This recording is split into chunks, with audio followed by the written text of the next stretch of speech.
Someone wrote in and was like, what do you mean by the other guy's name? You said you knew some family. Well, anyway, no, it was the Stiller family, like the Ben Stiller, the blue steel look of positivity despite all of the negativity.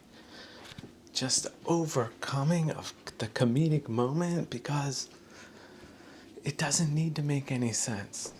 If we have to go back to the absurdist module to sort it out, we will. But it looks so much better, those heavenly abodes, don't they? It was Stiller, Ben Stiller, yeah. That was the right guy, not the guy before. Who was that? See, I don't even know names, but nobody else does anyway. So yeah, wishing all living creatures well this marvelous, marvelous, miraculous holiday. That's not like any other ever before because you just keep discovering new sides of this thing called generosity. It's so rewarding, so uncluttering, so liberating that even just 1 inch less is so liberating. It does so well. It really seeps in. It's real. Versus running around out there searching for something to quench what thirst again? The one that's internal, you're looking externally for that? How misguided could you be? That's the reason for your frustration. It's not anybody else's fault. It's your responsibility. Accept that right now. I give you permission. In fact, I command you to do it. That is a direct order.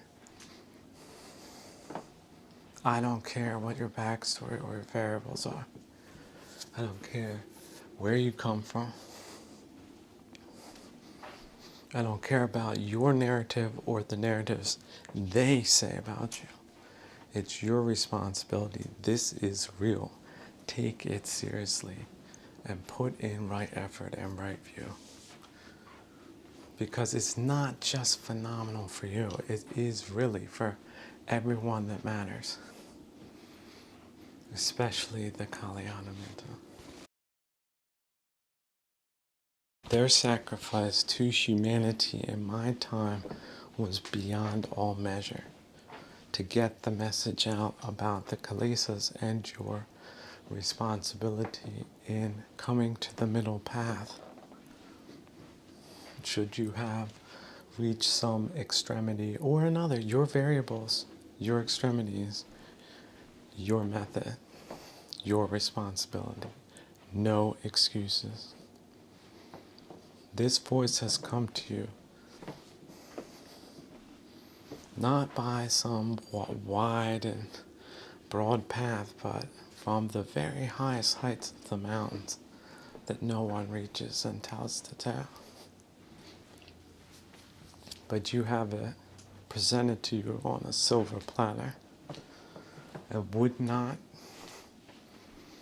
initiate the right effort to resolve your variables. Yes, I know all about them. I know all about them. Do you think I did not suffer from that? How did I come up with a cure without suffering? But it wasn't me. It was this team civilization that is so valuable. It is so amazing. It has been so uplifting in my time. So forget all that doomerism jazz. The people of my generation did amazing things that shall last the centuries in their wisdom and brilliance. But there certainly were bad tricks played upon us with devastating results that have not yet been fully understood in their enormity, but will one day. Thank you all so much.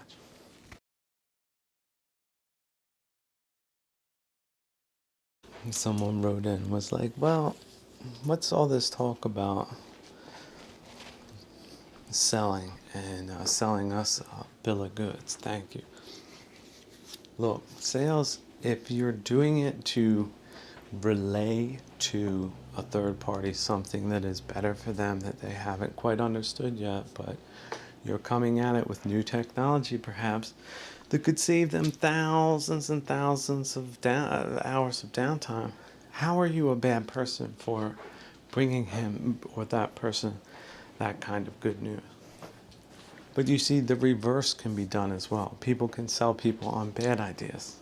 So it's not the genre per se, it's who's selling who to what ends. And why should one believe this salesman and not the other? The one that just keeps bringing value far beyond all comprehension versus people that are just vandalizing things for their own personal enrichment. But we don't need to put names to those variables because this could happen at any time, at any place, for any reason, because it's common, normal, and vulgar. It's not the supernormal attainment that we're all capable of if we were to take personal responsibility for not escalating bad things. In fact, de-escalating bad things and escalating good things. That's the sort of cultivated path versus the path we've been on, where it seems far, far, far, far, far too long. But a lot of people that are deeply charlatanified don't believe the good thing even if they say it. They think, no, he's just trying to trick me, because they're that abused.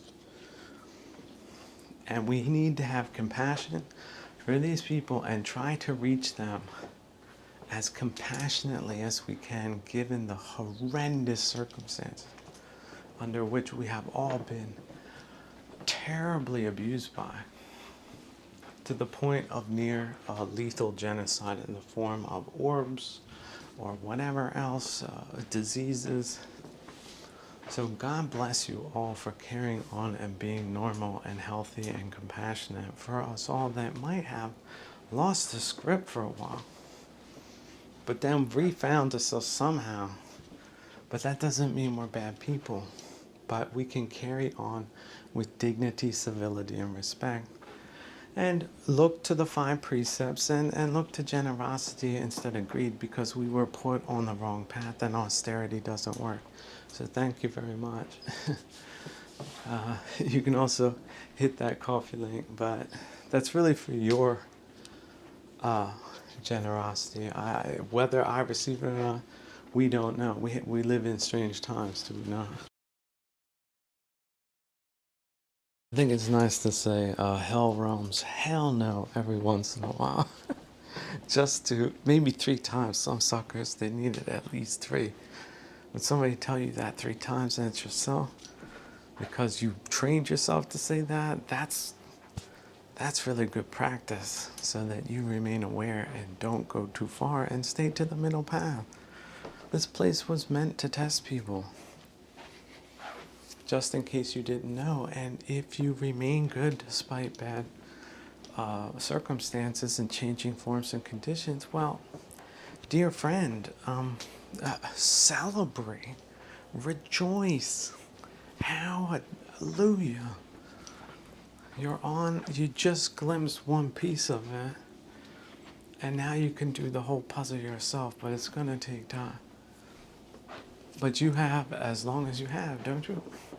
However many future lives that may or may not be. So God bless you.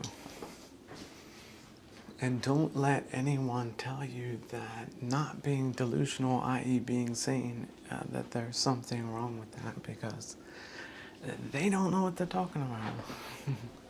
And that would make sense in an irrational world, wouldn't it? That irrational people would think irrational things from time to time and really be convinced that they know what they're thinking about or why or what, but they don't. It's just later, oh no.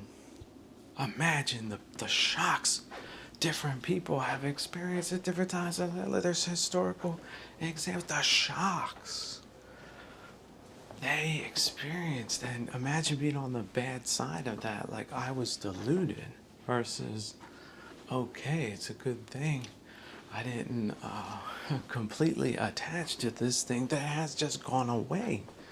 Within seconds, you thought this, and then you have that kind of jarring realities that is in this realm and hits people, even the most ignorant and assured people or produgianistic people, hits them like a 18-wheeler going full speed. So ignorance, you need to know where those roads are, how the traffic's running, and how to behave yourself and so on and so forth under changing forms and conditions. Is that not so? So do take care of yourself. Dear brothers and sisters, take care of yourself. Which also means being compassionate to yourself, but also others. Let it extend to them. But if you have to do thought exercises to get out of a jam or conditioning, do that. Look at those little funny dogs. Look at those little cats. Right? This is a good universe, a good dimension. There's good things happening. There's a lot of goodness here. So let's focus on those things if we need to counteract some, let's say, depression, for example. That it sounds like a cheap trick, but when you're fighting such a cheap emotion like depression, the cheaper you could solve that problem with tricks and trollings of your own, until you see it differently and make fun of whatever's bothering you because you're not attached, it's not you, it's not yours. My goodness, doesn't that feel good? It's possible, if it were possible, but people hold on, but you can entice them to over time let go of that hot iron. It's burning their hands and their minds and their hearts so unnecessarily. But look, you can relax that muscle, let it go, and return to the here now, the here now. Look at that, the radicality, the radical departure, the radical health of that here now, nowhere else. Not out there, not over there, not I need this, not I need that. Everything's a-okay, is it not? Or better than average, or if it's a little rough, then maybe it'll get better in a few moments. But we do live in changing forms and conditions. There's old age, sickness, and death, so that's sort of a bitter pill. But then we have Om Mani Padme Hum, right? So we got both, and we got a lot of other things. And we keep coming back to the here now, and that's why we're not there and now, or this and that. So God bless you all. Brahma bless you. But do work on your own practice as if you didn't take blessings for granted. See, and then if you bring in dramatic effect, someone just threw themselves off a high tower and there was a shriek. And then you can feel that terror. Imagine if someone did report that to you in the face of a trusted butler or steward. How that report would chill you to the bone, would surprise you, because you couldn't disbelieve the report, but it wasn't favorable kind of thing. You see, you can feel that deeply via a literary exercise such as this one.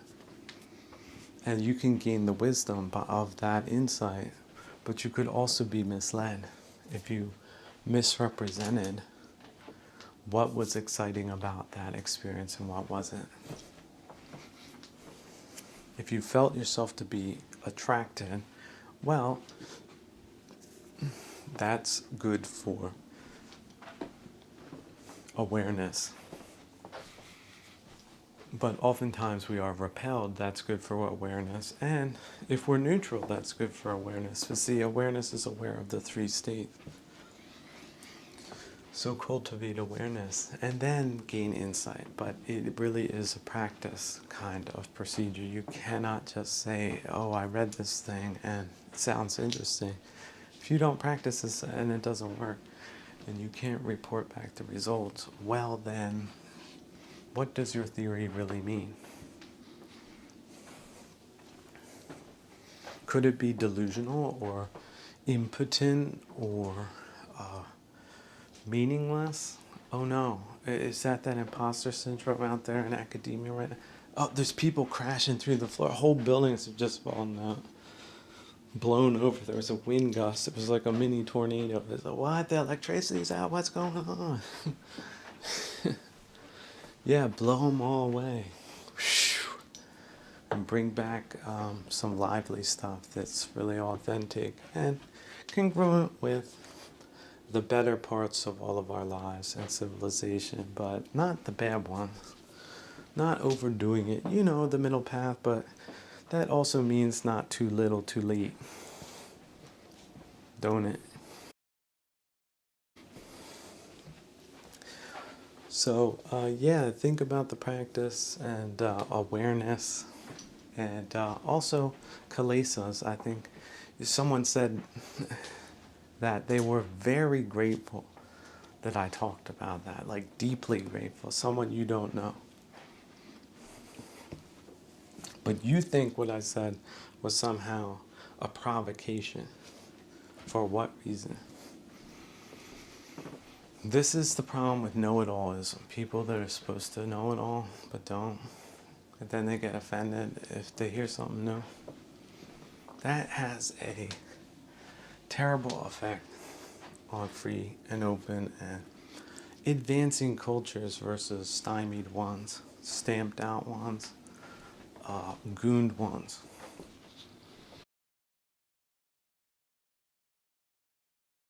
Any kind of discontent. I don't want this, I don't want that. Look, your variables.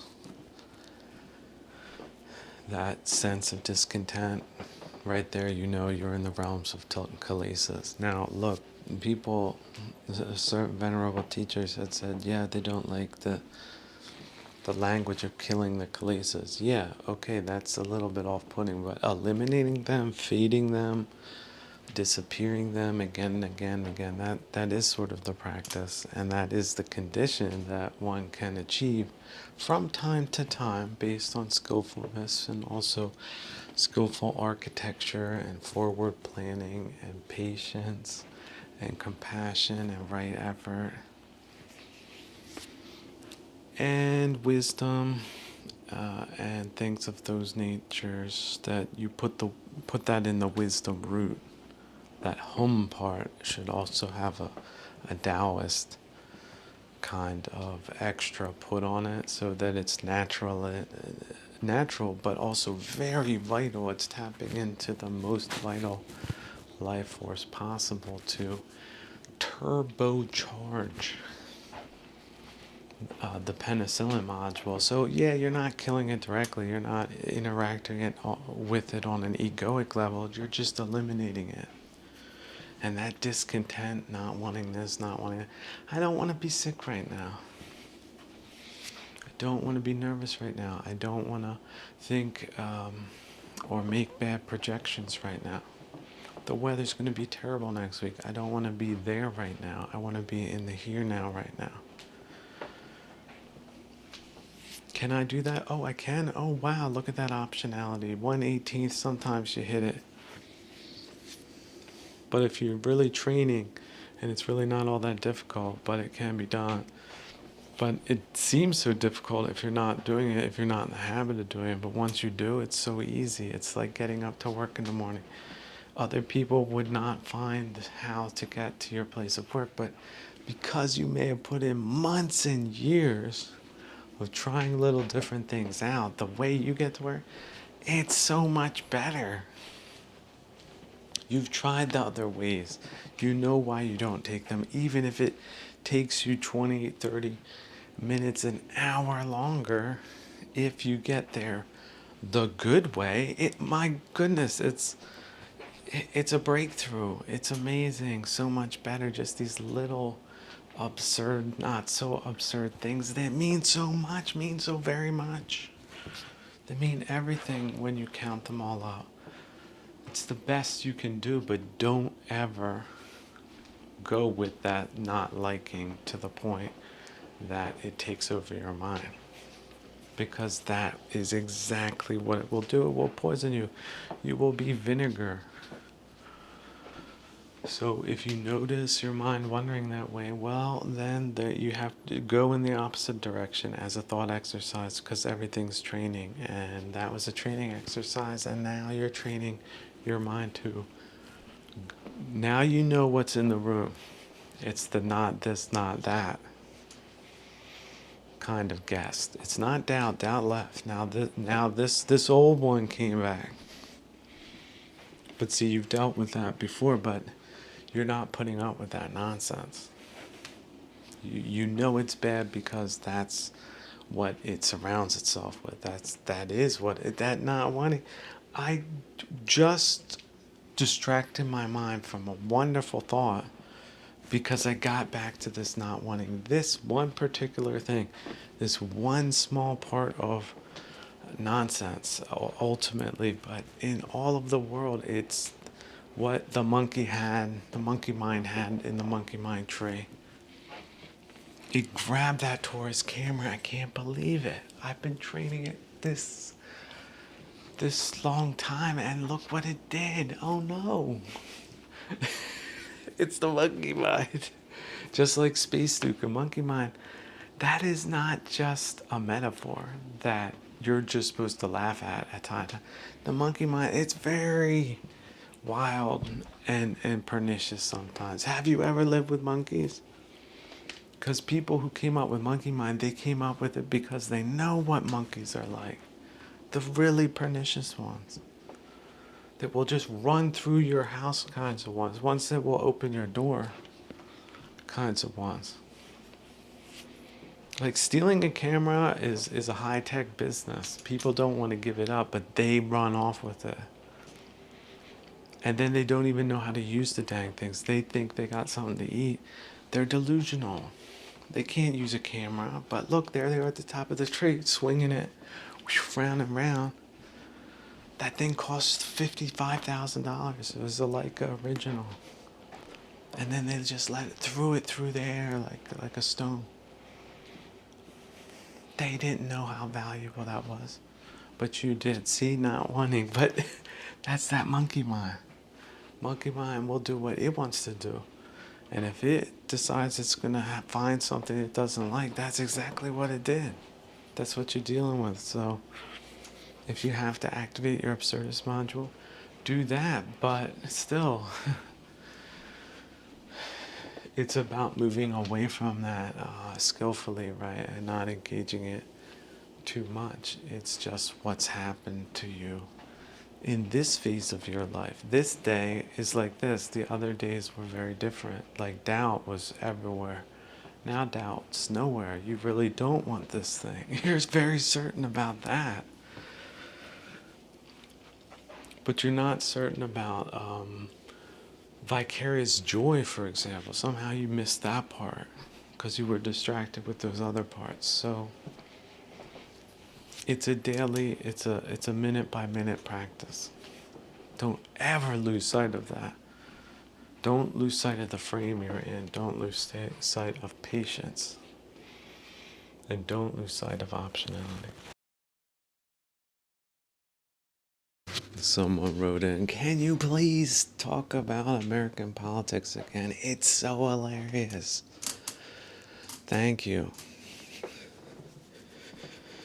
Well, I guess it's hilarious if you've got a crazy sense of humor, or you have a lot of schadenfreude for good things getting destroyed or run into the ground or being made fun of and mocked and diminished and erased and flipped and that kind of wacky world, which, the absurdist module, it does not phase it one bit. If you got some chunky things in that garbage disposal unit, chicken bones, it'll rip it to shreds. That absurdist module might as well be nuclear powered. But some things really aren't funny, are they?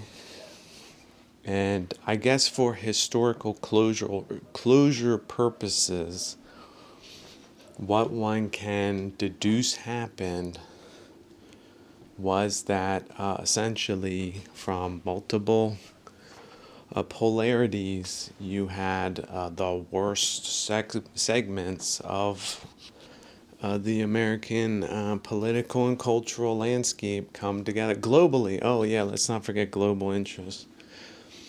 I think if we go back to LBJ and look at the British connection, you're going to find some things that would make you want to puke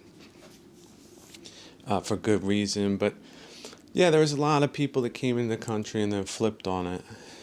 And, leftoidism and their alternative histories and alternative realities sort of show how they were able to do that, which is a magician's trick.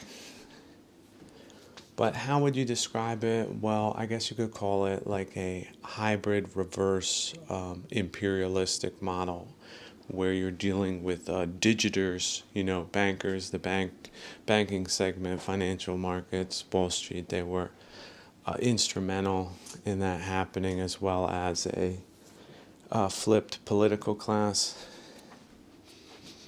which in U.S. is going to go down in history as the LBJ and the Democratic Party with the assassination of the Kennedys.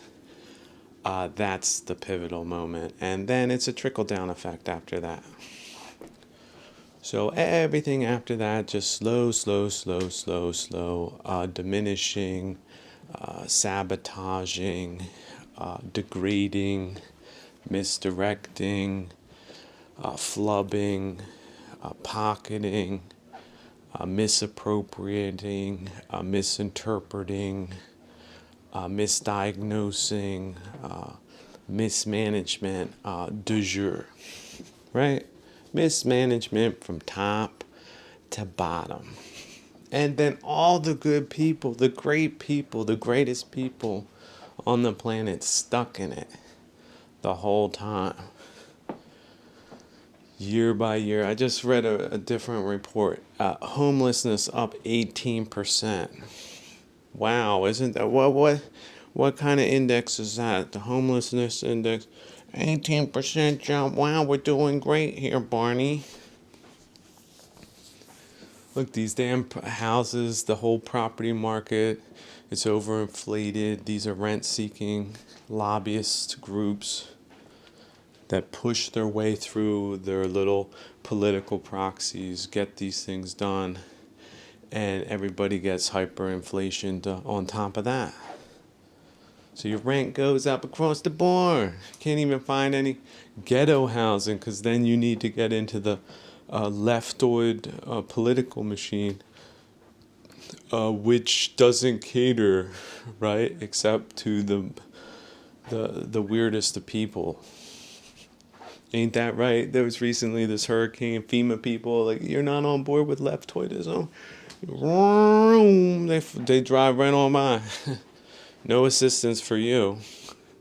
But you're a good person if you assist their little pet groups, but no other groups, because that would be hateful. So we are living in a Looney Tune time where the wheels fall off more than they did when they first started it. Because they've just been kicking the can down the road. LBJ made off with billions. His cronies, same deal. Oh yeah, we just like the Baidos. Like, look, did we win? How did we win? Nobody asked how we won. Yeah, we won. 4 years of total misdirection. Wasted opportunities. A weakening of defenses. Just sliding through life as gargoyles and parasitical elements, raising the rents, raising the costs of things, and taking luxury vacations. So, but also being very proud of themselves for being Machiavellian. Yeah, they're so Machiavellian. They always got an explanation for something, don't they? Like, we need tech workers, so let's bring them all in from, hostile countries like India or Turkey, and then they're going to take care of all of our IT infrastructure, and we can pay them peanuts. Wow, what a funny concept. So, oh, let's not forget the luxury class mixed in between little step and fetchits and lick spittles, little whatever house servants. What you want, master? Okay. Those type of people. Okay, do I have to jump higher? How high do I need to jump? Do I have to do a cartwheel today, 2 or 3? So it's a new plantation. They on it. They love it. And they do look their gigantic noses down on people of any color that ain't playing that game that they're playing. Ain't that so? I'd like to see them just greet somebody from the street and then have them tell them to do something that's not on narrative and see how fast they're shown the door. They got big caring people. No, not really. Okay, so what do they got going for them? Well, public relations, they did figure that one out. Let's not forget Bernays, they did read him. Market groups, so they'll get 3, 10, 30, 100 normal people and ask them some questions so that they can answer appropriately or take a position that they feel is pragmatically more popular. But that doesn't mean they're going to deliver at all. It's just optics. It's not even paper thin. It's a ploy. It's, oh, what is it again? That Machiavellianism. Look how smart they are. They can parrot positions like this Swami dude. That's his whole thing. He's got a team of Indians doing data mining. What did they want me to say today? This? Okay, let me front run that. Take a big picture and splatter it into the faces of people. Probably one of the ugliest men in history, inside and out. A craven little bat boy. For who? Oh, could it be J.P. Morgan or some Wall Street interest, or was it BlackRock? Or the Fink dude? Who are these people? So look, the financial system is dependent on the political system, and they have politicized finances, and they have the worst people in the world. So what do we need to do? Complete reset. And people who were involved in this shameful period of American history, that includes Jimmy Carter, the peanut farmer, Carter and all his friends, essentially anybody involved with the Democratic Party, with extremely few exceptions, for the last, since LBJ? Yeah. They're done. Right? And anybody coming in on them, whatever, you were misguided. You're not going to turn that around. So what would the Republicans? I don't know. Little bit better, but then you've got, pricks like McConnell in there. The speaker, Johnson, he's got some type of energy deal. These people are dirty and they stink. And you don't know what's running them. But you can rest assured it's nothing good. So more political vetting needs to be done. Just don't accept any old person as your mayor if you don't have 2 choices, both stink. Guess what? The political system is defunct. So you need to understand and let the implications of that sink in, as well as the people that back these people. Let that sink in too. On the level of infamy where they really are versus where they think they are. That would be called the delusional gap. That's the death valley of delusion, okay, between reality and the presentation. Like Gavin Newsom, oh, there he is. Sort of like Kamala Harris. Was she a woman of color? Was she black? Was she white? Was she even a woman? Who knows? But there is a great YouTube video that shows her sniffling, like in a cocaine way. Because when people sniff cocaine, they swallow in a weird way. that she counted up on one interview was like 45 times she makes that gesture. So is she working for the cartel? If she isn't, she sort of is indirectly, isn't she? I thought that stuff was illegal. Isn't it? Isn't it? Then you got that son Biden making them Chinese deals. Look, it's about the money. It's not about strategy. He threw tactics and strategy and geopolitics out the window for some cupcakes with all those funky chemicals in them. He's an American? Or maybe he's, he's part of the luxury class. I forgot. Also above the law, pardoned. But he's dead before, first 3-4 days before he leaves. All's forgiven. I preside over the law, so. What was that? Of the 1,000 charges of treason? Oh, poof, they're gone. On to the next thing. What's for lunch? So, yeah, Americans, you deserve better. And you're not getting it. Now, as far as Trump goes, like I said, he made modest proposals in his first 4 terms. The leftoids they turned on the shriek machine. If they don't turn on the shriek machine and he still gets nothing done after 4 years, what's in the next 4 years? Where is this going? As military operations ramp up worldwide. Where's it going? What? They're just going to sweet talk us, rug salesmen us into a global defeat?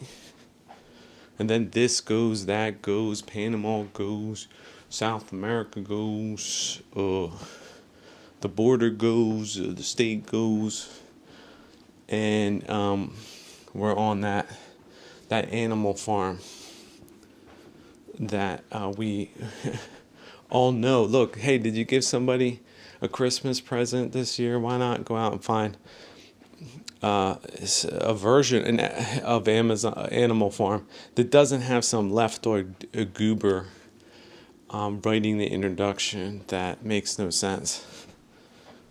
Something that hasn't been trashed on a cultural level, because they're big into cultural trashing. Like I said, a bank robber would be preferable to this class of people that are essentially rolled out in Ottoman or Levantine kind of strategy for total genocide of the culture and peoples that they just predate upon. That's essentially the relationship. Predate upon and snow with the rug salesman kind of different. There must be a book. Somebody can write in the comments what's a famous book that breaks down all the rug salesmen, like Ottoman tactics for genociding people, sweet talking them, doing the jizya, little taxes here and there, type things to make it worth their while. Because we have a lot of history, thousands of years. I like bringing up, people are like, oh, you like bringing up Philadelphia? Yeah. USS Philadelphia, Shores of Tripoli, yeah, I like that one. And I like the original Philadelphia. All the men put to the sword in 1390. Look it up, goobers. So what are the implications again? For the world, you got Levantine thinkers and strategists rolling out semi-religiously inspired genocidal campaigns, either out of sheer neglect or slave master kinds of mentalities, or religious conceits, or metaphysics, and then a strong covert kind of wrapper on all of that. Oh no, we're not doing that. No, not that. Only bad people would say that. Okay, well, bad to who? Yeah, bad to what? The devil's plans, maybe? I don't know. People that don't like seeing millions of people, good people, genocided and erased off the face of the planet, or subverted into the gunk of history. That's the bad people, they say. the prophets, a prophet, someone like a prophet, not a prophet. Maybe they don't have the cachet because they're haters. They're haters. They're absolutely haters. They don't know what they're talking about. They're man, right? Lock them up. Don't let them talk. No, no, no. That's never happened before. Is that what happened? Maybe. Seems like it. I could see why. But yeah, why would people even engage in that kind of game? If you were engaged or thought they were credible, walk away from it. Look, you recalibrate, disconnect. They're not the leaders you deserve. It's the leaders you got that stink out the wazoo. And this intrigue, the trail of intrigue, the breadcrumbs, again, lead to you, let's say, a globo conspiracy that does involve flip Brits with Russian connections and luxury classes like Roosevelt, not just LBJ. That, oh yeah, what's Don? He gets to hold Eastern Europe even though he doesn't have any troops. Yeah, surely he's dead. That wonderful experiment that they all knew didn't work by that time. Yeah, just let him work. Forget about it. He'll take care of it. And now look at where we are today. Eastern Europe, in a free fall of Russia, in psycho mode, and a weak, fat, plastered West with these chumps at the top. That what makes them good? Well, they're so bad they're good. That's how they keep everybody out but us, and then make us look good. That's the strategy they have. So really, Trump for them it's got to be a godsend because it does give them 4 years to do something at least halfway sensible, including walking away, leaving the country, leaving all the things they stole, stop doing what they've done, and disappear. But 4 years later, 8 years later, 12 years later, 20 years later, woo! Just look at those data points and all the accelerating bad things that they preside over right now that can get so much worse. Just look at the history of the marvelous city of Ephesus. The marvelous city. What'd they do to it? What's it look like now? No? It's nothing to speak of? Well, that's where this is heading. It doesn't matter what your country is called. And this could be any country. It's not just the United States. I don't like to just hyper-focus on the United States. All European countries, West and East, same type of messed up globos in play. And essentially, we'll just ascribe their motive. It's rent-seeking. They want to live off of thin air, and they've developed a classist system in their head which makes them the better people or humans, and anyone beneath them not deserving of reciprocity either. And then put any metaphysics you want to put on top of that. You could find a group that thinks that because of the star, Xenon, that gives them the right to act and think that way. And then put some rituals, put whatever you want on top of that, and that's what you got. Group of people that think that way. They act that way, and then the horrifying, terrible causality of that, the scientific causality, the karmic causality of that is sort of theirs, yeah, in a metaphysical sense, but at least while we're here in purgatory, it just racks up against them. And then we get the residuals. So, look, although some people do take the purgatory thing to heart, that some of them take it too far, there's oscillation, good and bad. So when the bad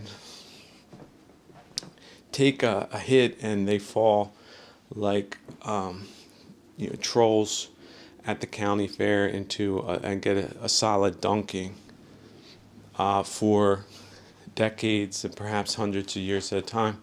It's really actually pretty cool as part of the dynamic here. So if you can be part of that, like when the Greeks threw the Turks out of Greece, that's such a great thing, really. At least just for a little time, in a little place that does matter to even, especially to little people. So in the topsy-turviness, try to find what makes the most impact for good. And if you're a bad person, that means changing everything, right?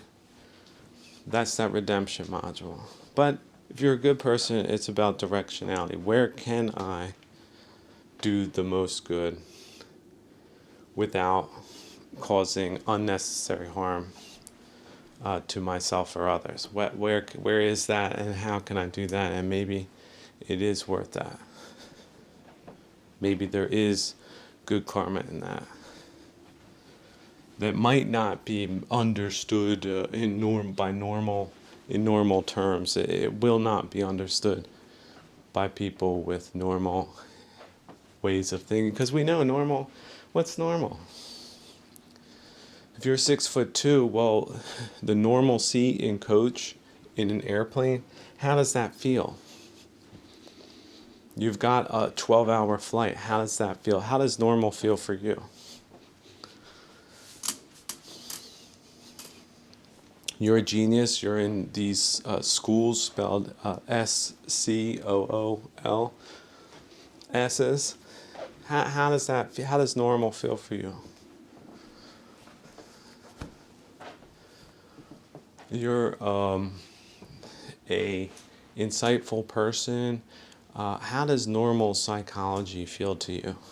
Does it feel good? Or does it feel, ho-hum? Here's a new category they came out with. It's pretty normal. How does that feel? You want to think that way, really? You want to be normal? Well, subnormal people, they really just want to be normal.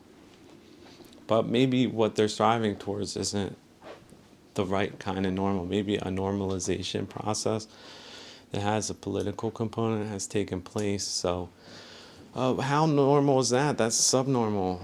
Subnormally politicized normalcy. Oh my goodness. Oh no. Somebody close the door right now. Stench came in. Isn't there a window with some fresh air? Oh no, you open the window, there's more stench. Oh no, is this the new normal? It's gonna stay this way? The methane bulb, narcissistically tyrannical sadists, ringmasters, they're gonna determine everything for us now? This is the new normal? Is this right? Herod has come back? Do we have to live this way now? Why? Why? See?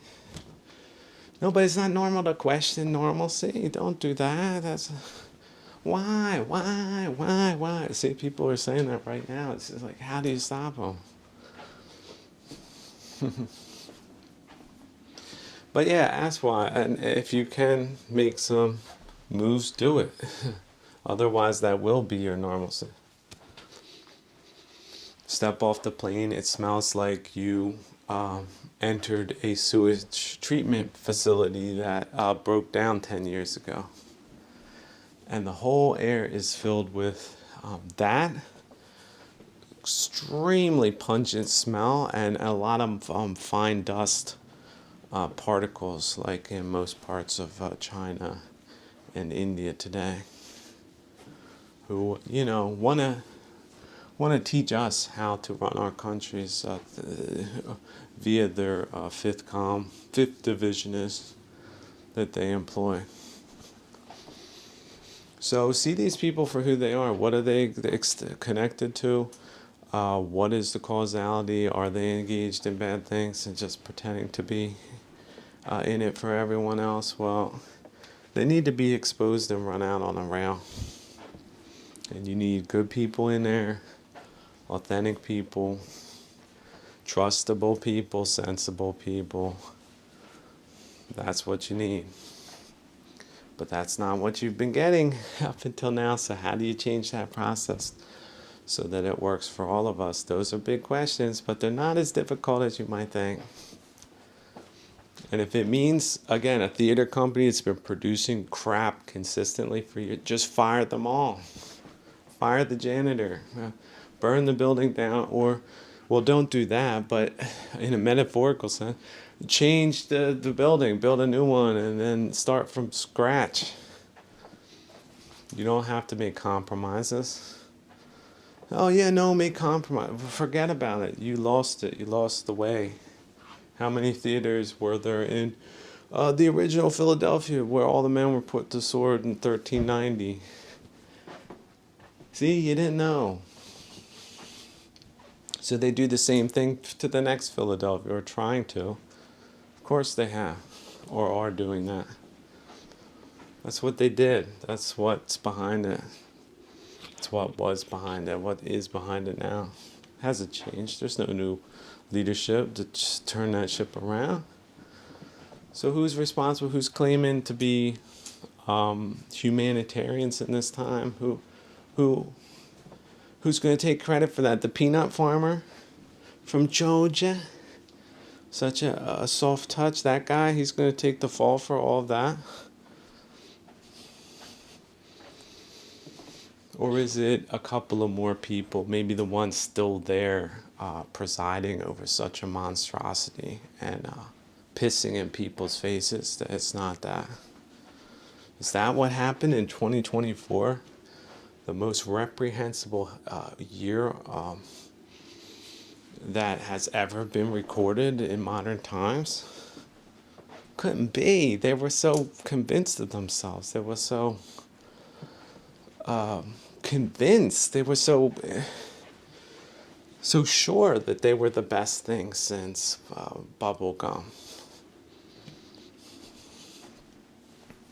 But were they that? No. What? Would that be delusional? Would it? But is that what it looks like? I guess so. So excuse me for disappointing the doofuses that might have thought, well, Trump won, everything's solved. Well, no, the leftoids didn't go away. The regrouping. We have cultural blobs. We have alternative realities and alternative historians, and we got a financial system that's globo. We got captured companies via hostile takeovers. We've got disinformation on TV, and just a hideous, demoralizing version of it too. Let that be noted. Just people that don't even care in the least to present themselves credibly. Wouldn't you believe it, pushing out disinformation too. And so what else do they got in their back pocket? What version of tyrannical sadism are they ready to roll out next? Because until these issues are resolved, we're in and shall remain in what could be considered an epoch of national catastrophe. I hope it doesn't extend one day further than it has, but these things have different moving parts, and a lot of it is out of control. They think they got things under control. Well, how do you have things under control when you've been thoroughly and completely discredited on every level? Like, would you go to a doctor that's discredited? Would you go to a dentist? Would you go to a university? Why would you do that? You're setting yourself up for failure. Oh no, they want me to do this. They're the normalizers. Well, look at what they've normalized. They've trashed the country. They've trashed Western civilization as a whole. So who are they and how to identify them? Well, they're fruits, right? I don't want to just go to the Bible, but This is a very old concept. By their fruits you shall know them.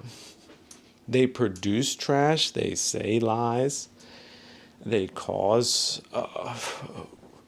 horrific economic and toxic workplaces, to economic conditions, toxic workplaces, horrible cities, mismanaged public transportation, just dirt and grime. That's what they produced. So that's what they are. The human equivalent of mismanagement. First estate, second estate, pre-French Revolution. Again, they were super elegant by comparison. They at least dressed well. They looked great. They had polished mannerisms. This version, this Globo version, luxury class. Read the book. That's where they're coming from. These are people with no religion. I mean, there's possibly a way to describe them, but they're the opposite of what a good society would look like. And yeah, they come from the lowest gutters, and so they think that way, act that way, and they manifest that too. Whether or not they're wearing very fancy clothes or not, they still are a lot worse than what the French had, which you could say was sort of neglectful. It was sort of criminal neglect, which these people have in spades too. But other than that, they really did want the best for the country. But these people don't. Like, they're murderers. They have essentially are on par with murderers, like, foreign terrorists backed by multipolar institutions, thank Wall Street and their lawyers and people that wrap that up that way. Well, we're not that. We're to believe the brand. But this is what we manifest. So you're going to have to go via scientific causality to reverse engineer this crap. Look at where things are not working. And the people that are associated with that, they all get hit with the charge. Criminal conspiracy, that might be one. A lot of these laws are already on the books. Just no political will. No will. People, they wake up in the morning, can't do that. Because they're a part of it. Or they're afraid of it. Or this or that. No, they all need to go. Their public relations campaigns are flimsy. Just because they listen to what a few people say and repeat it does not make them a good politician. They don't follow through. They're faking it. Working for Globo parties, wealth guarders, and don't give a damists, and or I'm better than thouists because I play with my butt or something is their new criteria for achievement. So again, activate that absurdist module when you need to, because it really is out there. It's staring us all in the face. But again, would it be skillful to over-engage the mind with those things, those grotesques, those horrors? Yes or no? No? Okay, well then stop doing that. Make sure you don't do that all day long, all night long, for years on end, because this circus, we don't know when it's going to end. So if you're in for the long haul, cultivate those precious moments of liberation from this purgatorial existence, where and when you can, because that really is true victory. It's the subjective kind of it that is also indicative of the bardos to come. So always place the emphasis on spiritual practice. But again, if you can do the right thing in the right places with the right people, then do that too. And that means not believing fakers and not going along with this flip version of what they say the American culture was and is and should be, but a completely different and free version of that. So I guess another way of putting it is you could see it as a foreign occupation. This reverse imperialist class of tyrants, essentially. What do you want to call them? Perverts, people in the wrong heart in the wrong place kind of people. Oh no, they're Machiavellian. That's politics. No, no, it's not. Not in good administration. This is no damn Machiavellian. It's maybe a little bit, but it doesn't define or shouldn't define your political class. So, foreign occupation, and it's globo, so maybe your country that's not the United States has a similar set of classes that use their wealth to take over the good places and then keep everyone out that doesn't have any money because they're the only ones making money, kind of shakedown operation. The Anglo-Saxon model is a total and utter failure. Anybody in the UK with their brain that hasn't been left toileted will tell you that. So the people who thought they were buying into prestige by becoming a globo trader and occupationist, they're wrong. They're in their little delusional bubble. But you do need to see them where they are and not where they think they are, because they don't know. So there's stories about the United States and the West don't check out. It's alternative history and alternative reality crap. Their psychology is corrosive and sadist. And yeah, they got a lot of money, and those prices keep going up. That gentrification thing is just, you want to be a fancy slave, you gotta dance to their tune. That's the way they do it on a globo plantation. But I would not recommend going that way, and certainly not in leverage places like big cities, because that's probably where the worst things will happen and are happening and have happened because they let them. If not intentionally, it's that big, vast ocean of criminal neglect charge that would put them away for life in an instant if there was a functioning court in the land. But it does seem that via politicization of the courts, they're able to, whoops, there's that get out jail free card. Oh, what? I'm not being prosecuted? Amazing. Why is that? Well, politicization, that's why. Give him a clap. Give him a clap for that one.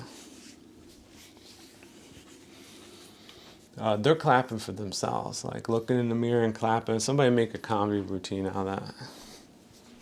I'm such a good person. I'm so successful. Clap, clap, clap, clap, clap. And that's what they got to do to get there and maintain it. So, no, don't play that game.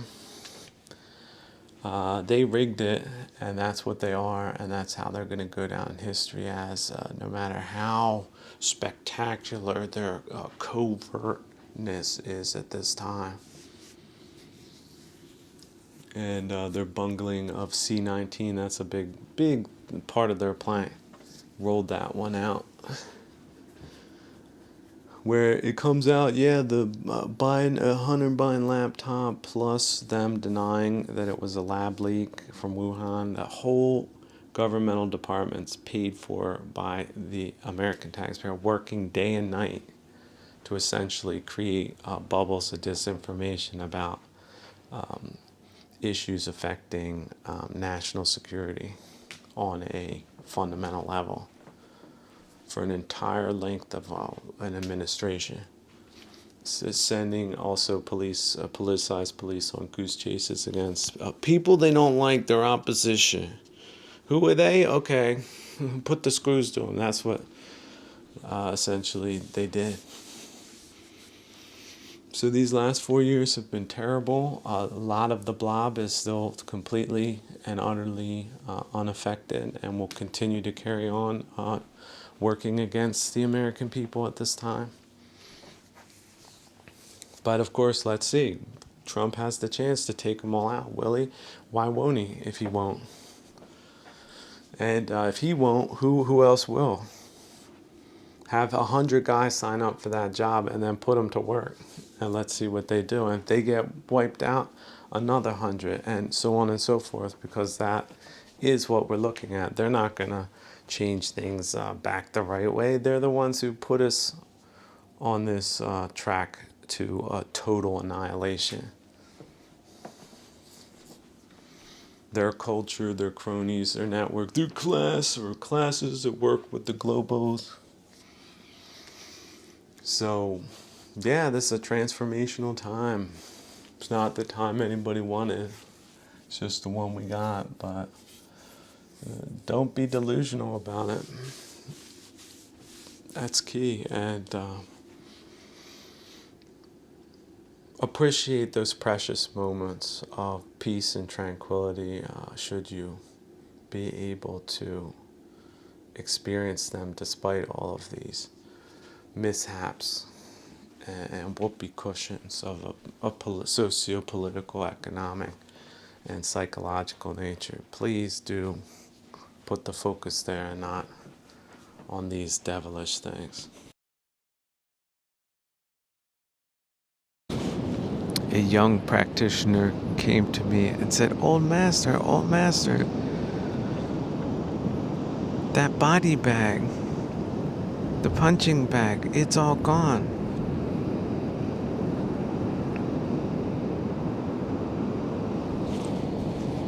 And I would say, yes, young master. It went there, and I hit it that hard. And it hit me back. And now we have nothing, which is really grand in the grand scheme of things as far as impartiality, neutrality, and equanimity goes. So that all should attain such heights, why wouldn't mudita get you there? Well-wishing all good people, all living creatures, in fact. Even the smallest of natural occurrences should be taken into high regard by far-thinking peoples. There's a lot of bad things that can be associated with the culture of economics that has malformed us to a certain degree, but one thing is very good is cutting your losses. Dear brothers and sisters, 5% trailing loss. But of course you have to know what you're putting your money into, and you shouldn't be that speculative anyway. You wanted 100x your money. That's the fool's game. So put it in a place that makes imminent sense, and that venture shall rise. So cutting your losses, dear brothers and sisters, invest wisely, but never forget the dynamics of this realm. And forgive yourselves for mistakes. And be compassionate and patient and wise. Dear brothers and sisters, this is not a joke. This is for your own benefit and for the benefit of us all. Amen.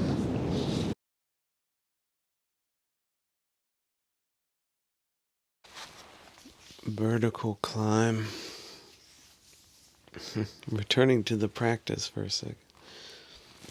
There's just going to be some times where there's going to be no reason whatsoever other than you've decided to overcome ill will, and it's going to be a pure vertical climb. It's not going to give you any real foothold or handhold or anything to get over it other than pure grit on your part. But if you realize that ill will does have a perceptional component, because it has to, because you do need to have two to tango, and you realize you're in the ill will tango, you can disengage yourself, no matter how ridiculous it might look to third parties, how ridiculous you might feel, how impossible it might feel, how comfortable it might feel to continue versus discontinuing it. But you just say, look, I realize this is so well, and I'm vertical climbing my way out of it. And I don't care if it takes, however long it takes, I'm bringing patience to the game. It does look formidable.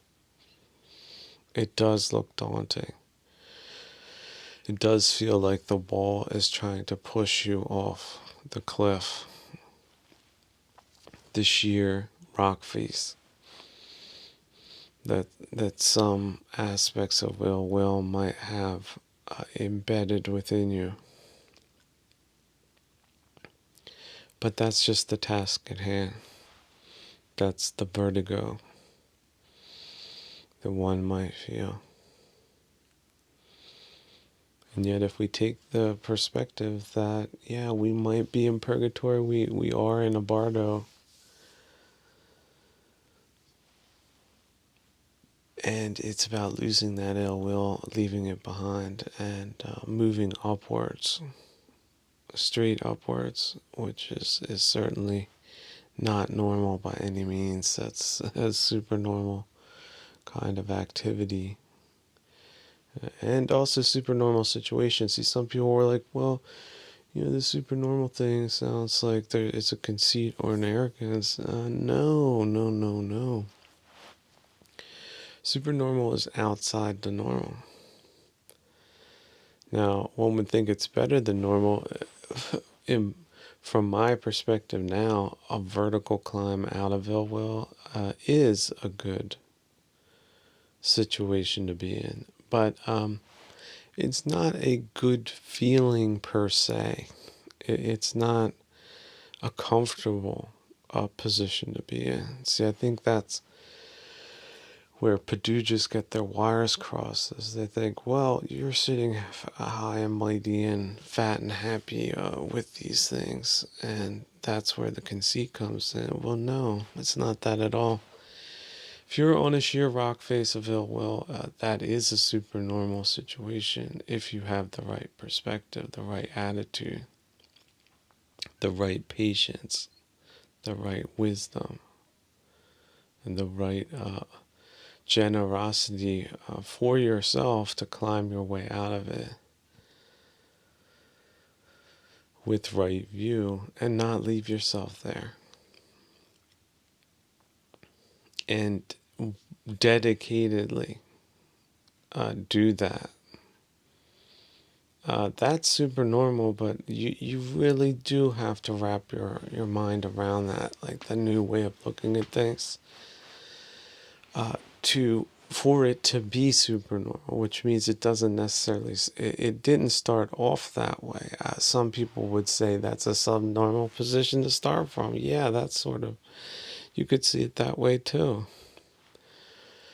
How many of you want to be on a sheer rock face of ill will? Raise your hands. I'm looking out there, I'm seeing no hands here. So, how's that conceited and arrogant? To call that a supernormal condition. It's not.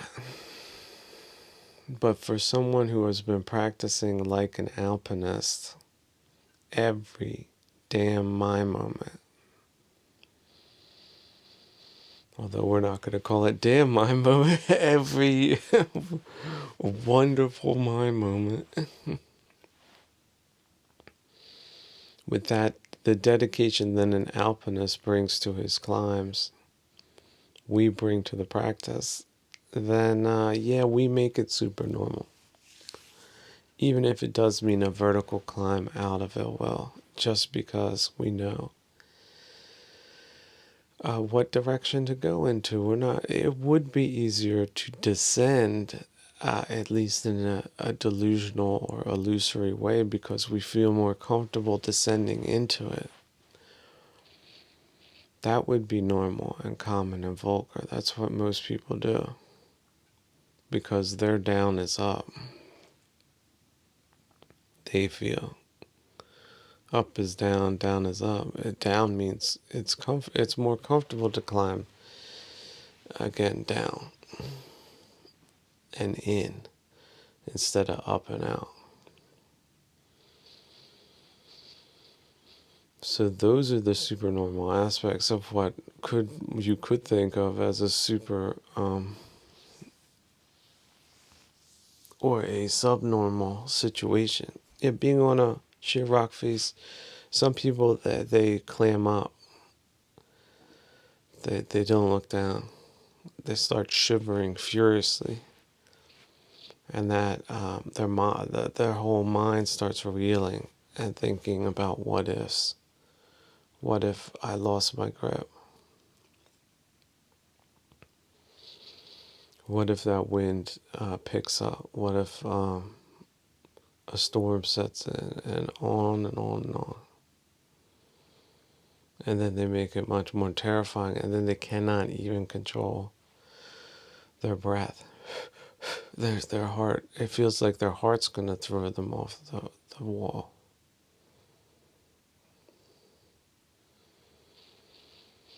And so some people give up again. They fall. They fall. They lose their grip.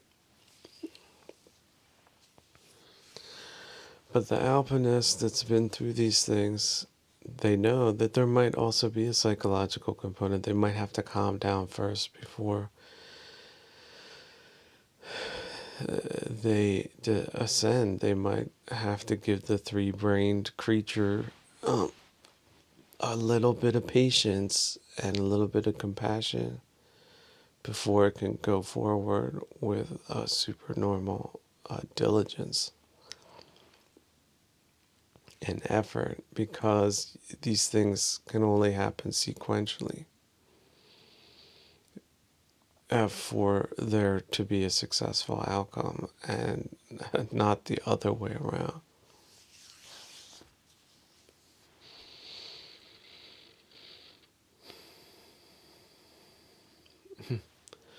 So what to call this? Can it be wrapped into a module? The alpinist module. That's for extreme situations. The alpinist module.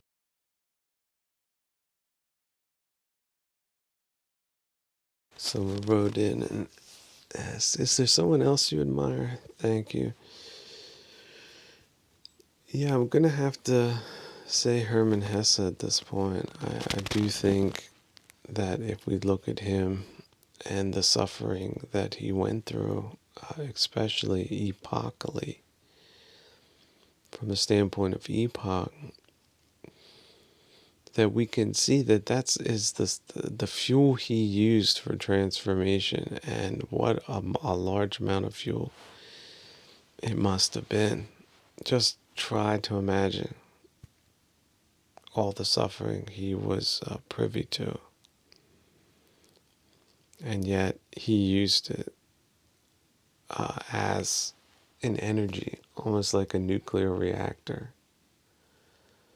for ascendancy, and at the same time lifting all boats in literarily innovative and psychosociologically and philosophically. So and then privately.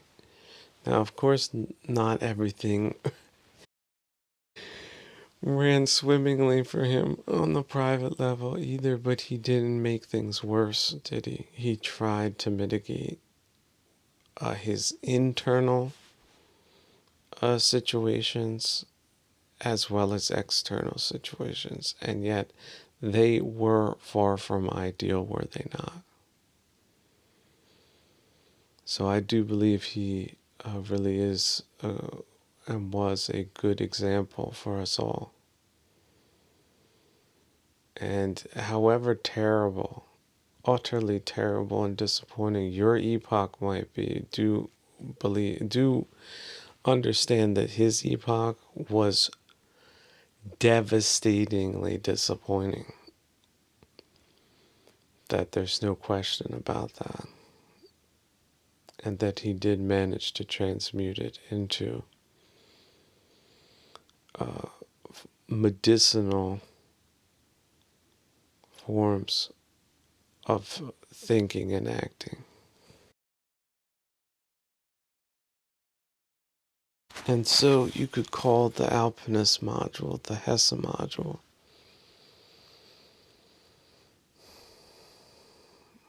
Or see him as one of the first practitioners of it. Someone wrote in and asked, how can you tell a malignant narcissist from the other varieties? Thank you. Well, yeah, this is very important because malignant narcissists use the Darvo technique, which is deny, attack, and reverse victim and offender. See how that works? So I would say screamy Darvo antics when they are caught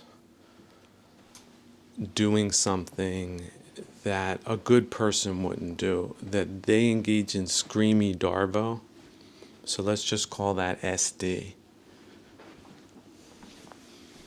They're engaging in screamy Darvo. That is a real live malignant narcissist. Now that could be a teenager that will grow out of it, or that could be a grown-ass man or woo man doing it. But see, teenagers, like I said, you can give them, depending on the offense, they're on the wrong road, but they might be able to be brought. That's the hope, at least. But at some point, you might have to put them in that category. Like I said, the younger they are, the more tolerable it is. The older they are, the less so. So you get an old woman or man screamy Darvoing when they should be apologizing, when they shouldn't have done it in the first place. Yeah, that's essentially a lost cause there, that you are looking at a malignant narcissist, yes. And that Darvo, really, don't let it fool you. That's the Machiavellianism that they put on top. But look at what some of these actors, what the gusto they put on it. But once you see, yeah, that's a method, they either learned it or they're naturals. They never even learned it. They didn't have to go to school. They boxed out of the box that way. Yeah, well, is that the road to spiritual success? No. But see, worldly success, sometimes they have it. That's the great conundrum of purgatory. But not for people who are into mythology and have read some very insightful tales, even if people consider them to be fairy tales, to give us some kind of perspective of how the worst people in the world can actually gain a leg up on other people, at least for a time, until it all comes crashing down upon their heads. Like the Red Sea, when they're right in the middle of their screamy Darvo routine. But they're the last one to ever think it wouldn't work the last time. It's just they're surprised when it happens. Why is the world so wrong to me, is what they scream. With their last gasps as they're bubbling up, down into the waves of infinite condemnation. So, yeah, that's the difference. And see, Darvo means they will hear the word, oh, malignant narcissist. Yeah, that's a bad word. So that's like saying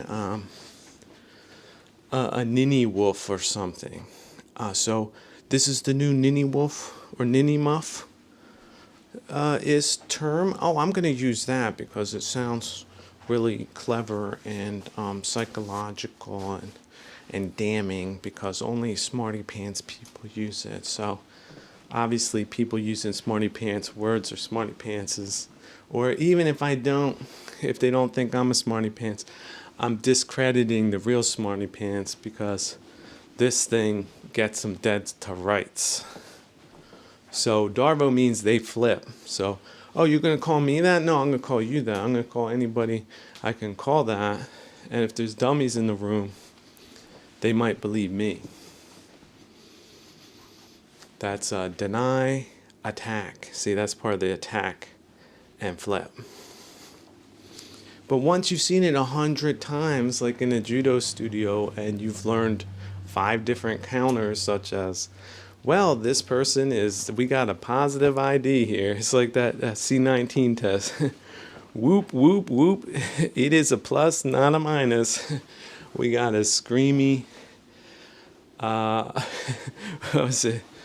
A screamy Darvo in play here. This person is a positive ID.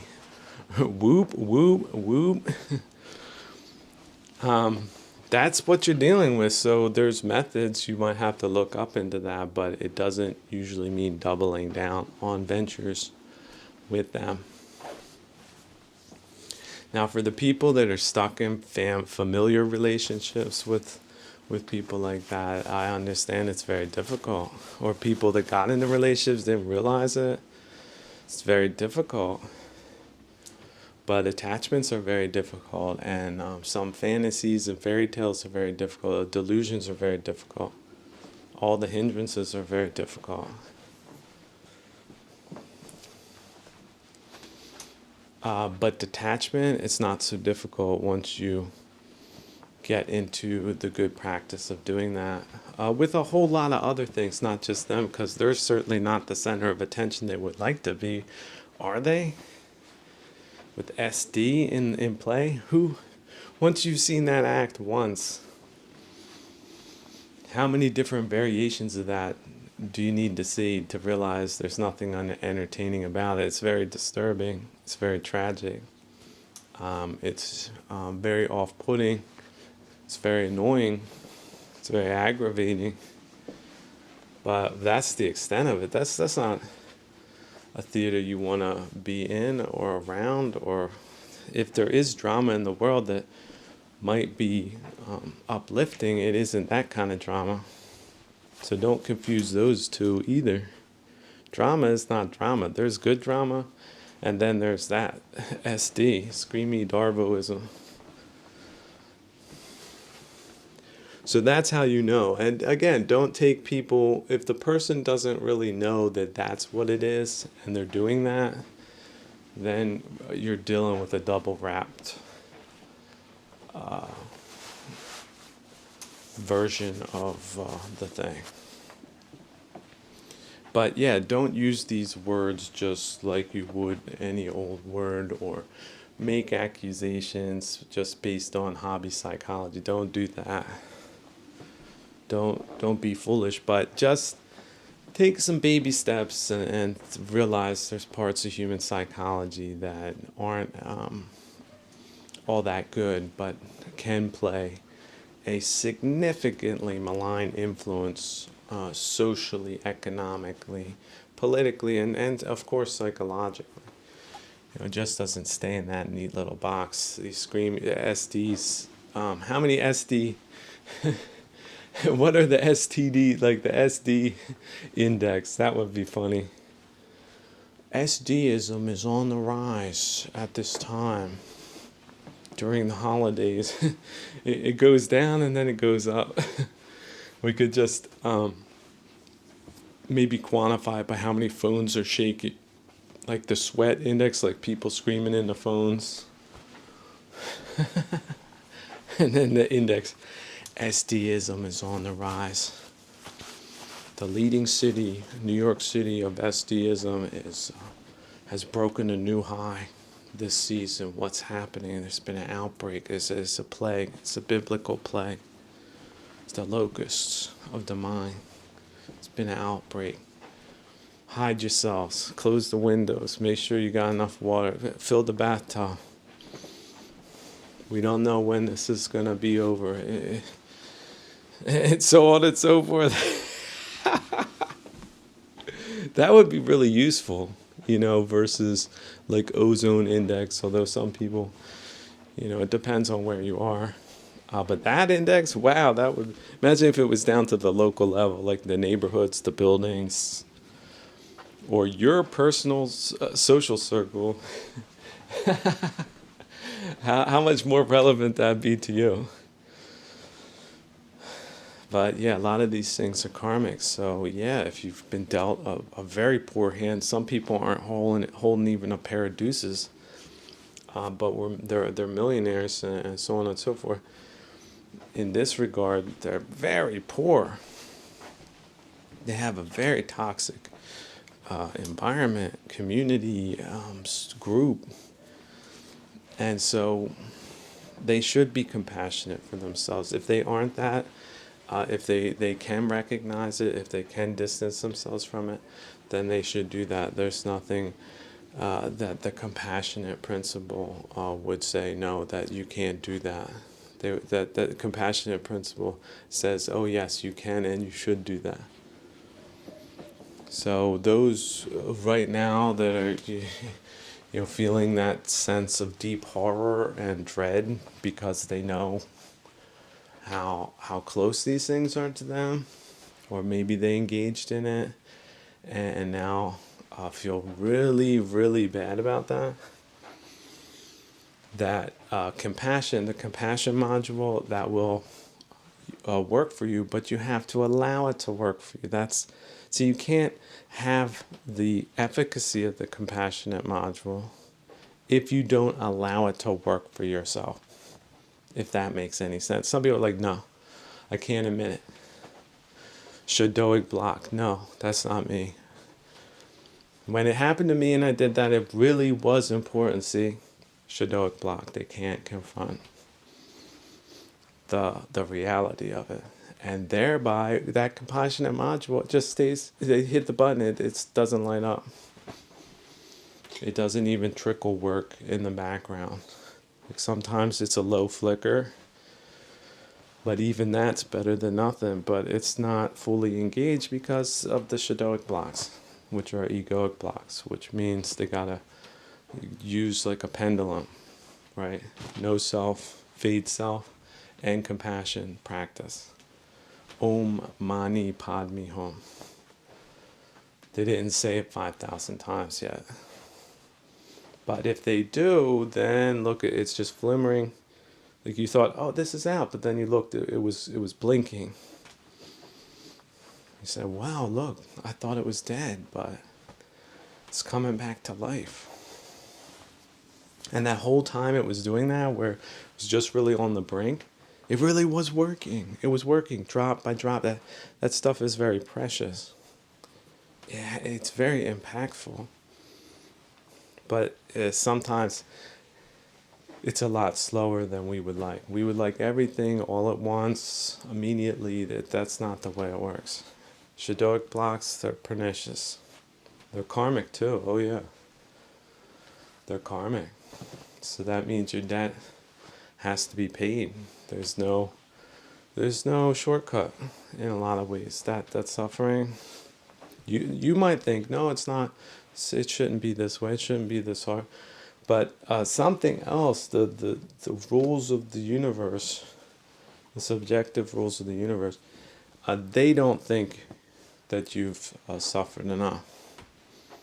So that debt needs to be paid down to the last penny. with interest on top. Who here has a financial mindset? Can you understand that? If the debt is not paid, then it's still in play. Can't forget that debt. You pay the debt, however, you have no debt. But the problem is this debt is not so clearly quantified as it is in a clear contract, because there's also some contracts that aren't so clear. You didn't read the fine print. You were ignorant. You didn't know. You got in a bad contract. You got some bad debt. But when have people not been in situations like that have not been able to work themselves out of it? Now, many have not. That's true. You could be the tragic case, but I don't believe it. I think everyone, especially people that have come this far on this journey, that's a different type of person. That's not your average Patujana by any means. No way. Not even close. Worlds apart, as they say. Worlds apart. So you might not have it done. Your debt might still be at some level. You don't know, but you keep paying it off. You have this breakthrough, that breakthrough. Oh, all of a sudden you got $3 million here. Somebody just sent you some coffee. You didn't even see it coming. They just said thank you. That was it. Wrapped it up in a bow. You went, you paid off that debt, and had money left over. It works like that. There are breakthroughs, but you pay what you can while you can. And if it's not to be done or had in this life, look, we got lives ahead. That's the theory. I didn't say it. I'm just relating the information. And that has been a tremendous help to many people that didn't even start paying off, not even in increments, the debt. They didn't even give it a second thought, the possibility that they could get out of it. But you're not one of those persons. Don't be one of those persons. And don't take on new debt. Karmic debt, what, are you crazy? You don't know. You don't know how hard it could be. You don't know what the compound interest is in the fine print. It's an elaborate scheme. You thought it was nothing. Turned out to be an elaborate scheme. You're still paying it off. And you have no joy from that debt at all. You had no joy when you took it on. You're still paying it off. It's 20, 30, 40 years later. It could be a burning vehicle.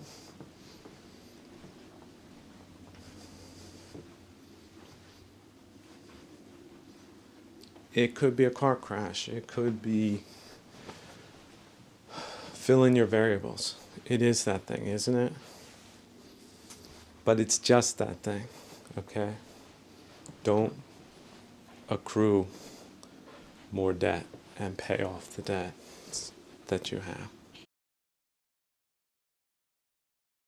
And then how, dear friends, can it not be that ye shall not enjoy the heavenly abodes?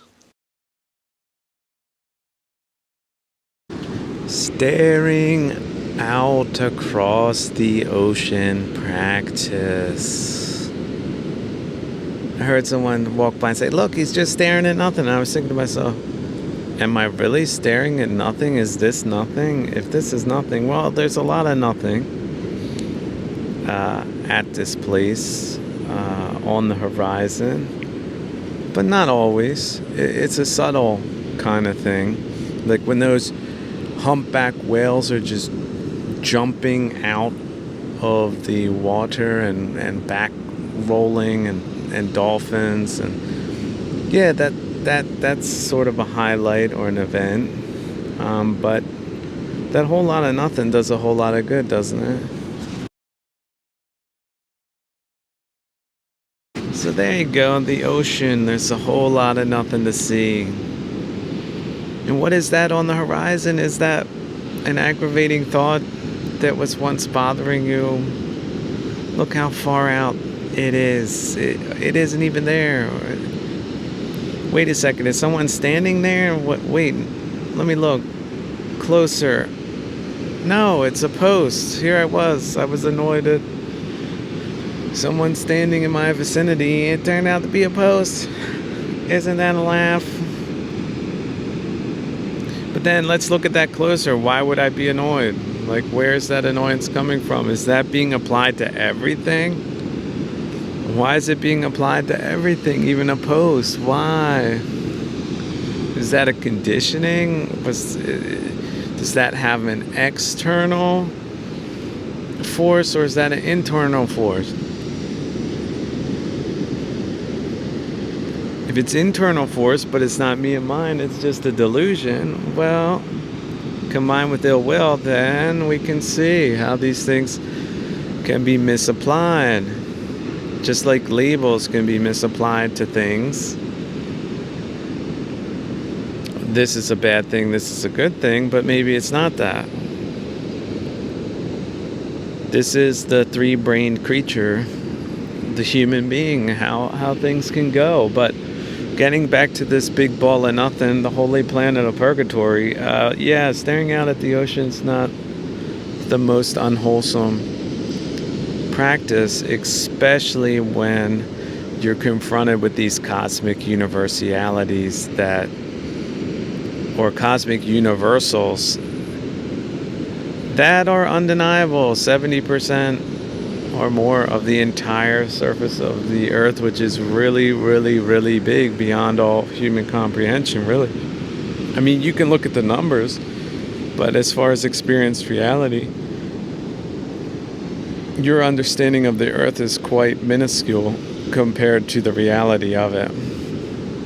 And just because you know a couple of mathematical facts does not mean you know what it's like in the Mariana Trench or at the top of K9, or, although you can even watch some documentaries about these things, it's still not the same as the experienced reality of those places. Volcanoes,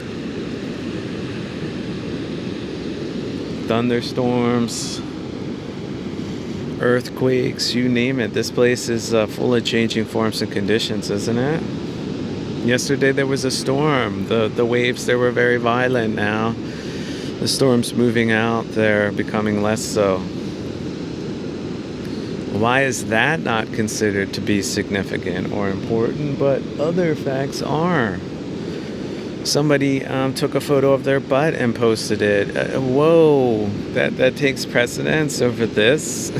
Where is your three-brained creature? Where is your mind? Can you reclaim it? For how long?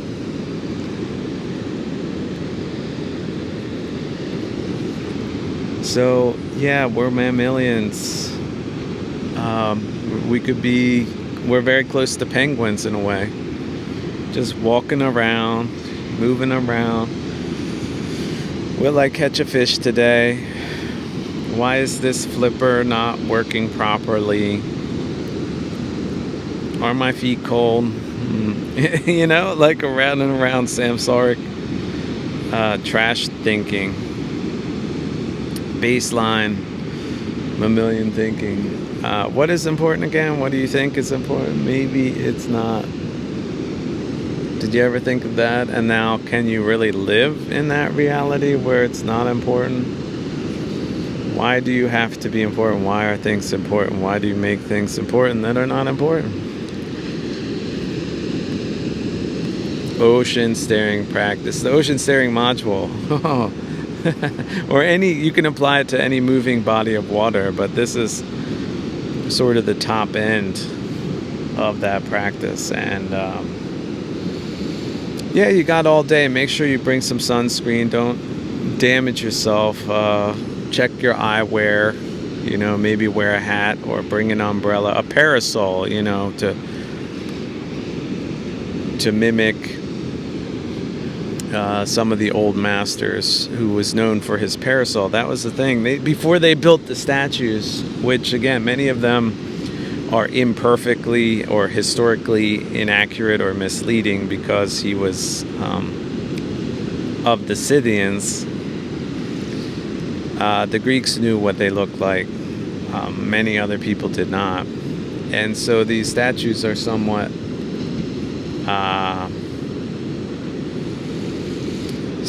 historically inaccurate, but anyway, we don't have to get caught up in those details. But before they started doing the physical representations, they just had a parasol.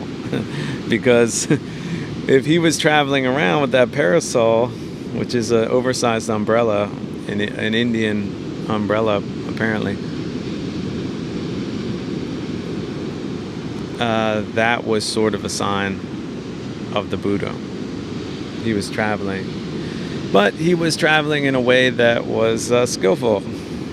Wasn't overly luxurious, but being burned up by the sun is not the way to go. So he had one of those. Also, his footprints, they used to have them displayed. Here today, gone tomorrow, Tathagata, here and there.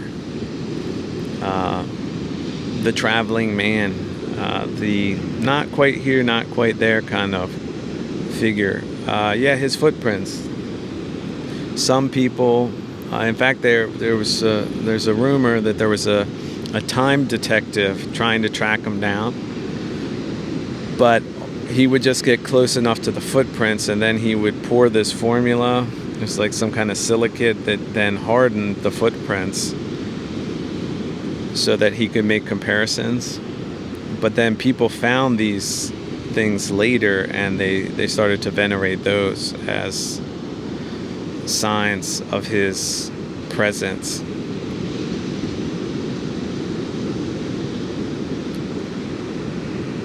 So yeah, there's all different types of funny ways of traversing this dimension, and let's keep returning our minds to the skillful travelers, and not letting ourselves be egoically driven here and there and into these aggravations and kilesas. Come on, people, back it up. If your truck slammed into a storefront of kilesas, back yourself up, please.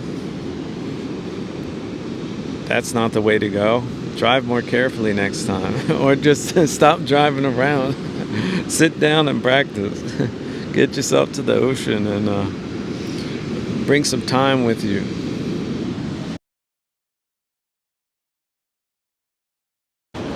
Yeah, changing forms and conditions, and the right equipment. That often takes time to put together, because you need to take time, because these things are pretty complicated, although they appear to be simple. But they're really not, especially if you decide to get into the cultivation game. But it's not really a game, it's a lifelong pursuit, because it gets such fantastic results. Psychologically first, some people would say that's not as important as worldly things, but haven't some people heard that opinion before? And then they discounted that opinion because that's what the Buddha said. Just because he said that, it's like, oh, okay, let me reconsider that. So cultivation per se is good.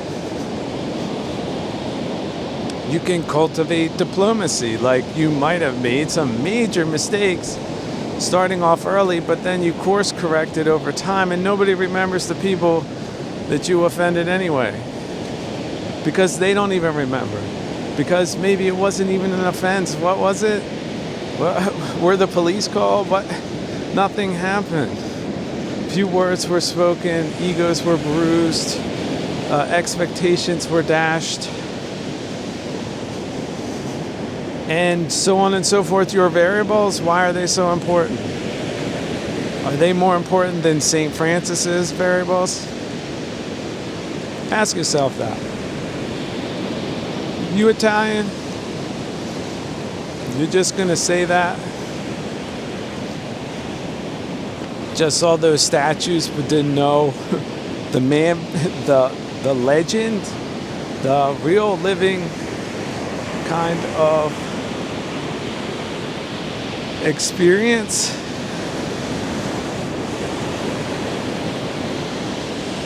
That you would say, that's just a fairy tale. You know, my grandmother believed it in, my grandfather, but you know, me, I'm just so smart.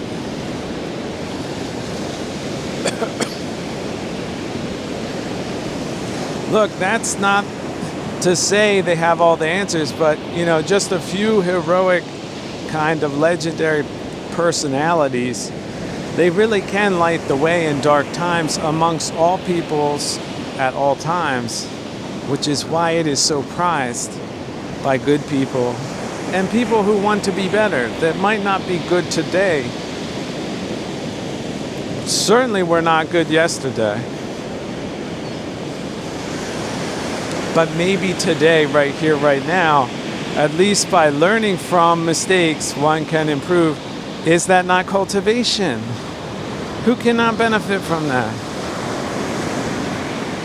Who thinks they cannot benefit from that? Because you need to rethink that. Stop right now.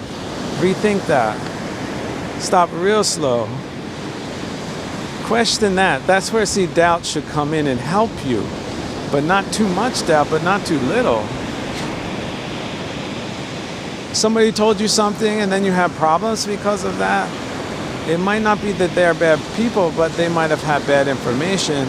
And bad information leads to bad results because people get mad about things that might not even be there in the room. Like they are so far beyond being browbeaten with this issue or that issue or this political thing or that water army or something else that they're distracted from how it is and what it means to interact with other people in a beneficial, social, pro-social way, but not too much, right? Pro-social as a curated experience of the best that our society has to offer under changing forms and conditions. That's the benchmark going forward. But that does not mean, dear brothers and sisters, that we will attain perfection in this realm. No, it's not about that. It's about radical acceptance of certain things, but we don't have to put any extras on top of it. That's the point. If somebody came to a dinner engagement and ruined it with their vulgarity and commonness and fill in the variables, that's horrible for them. That's horrible causality. And what comes back from that, you know, you can't really say that's variables too, but the whole direction is then in a negative kind of way because of negative behavioral variables.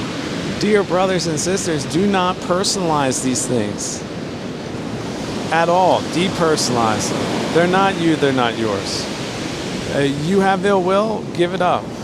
If you have greed, give it up.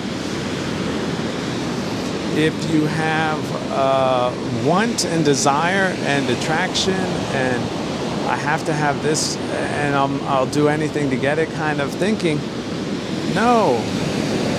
That's pulling you into the whirlwinds. You're gonna get shredded. So when is good enough good enough? Why can't right here, right now be good enough for you? Do you have food, shelter, and clothing to greater or lesser degree, yes or no? If you do, wow, count yourself lucky. Many people in the world don't. So count your blessings, for God's sake. And not all of your supposed insults or aggravations or you didn't feel to be good enough because hello? Nobody's got time for that. Getting stuck in kalesis, essentially, because we're depersonalizing it via the penicillin module, These are not trivial matters, to say the least, but most people consider them to be trivial matters or don't focus enough on them or ascribe to them the weight of importance that they have,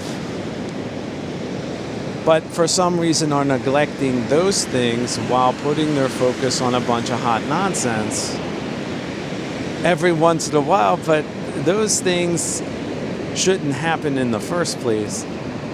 And if one was skillful, one could avoid perhaps 80% of it.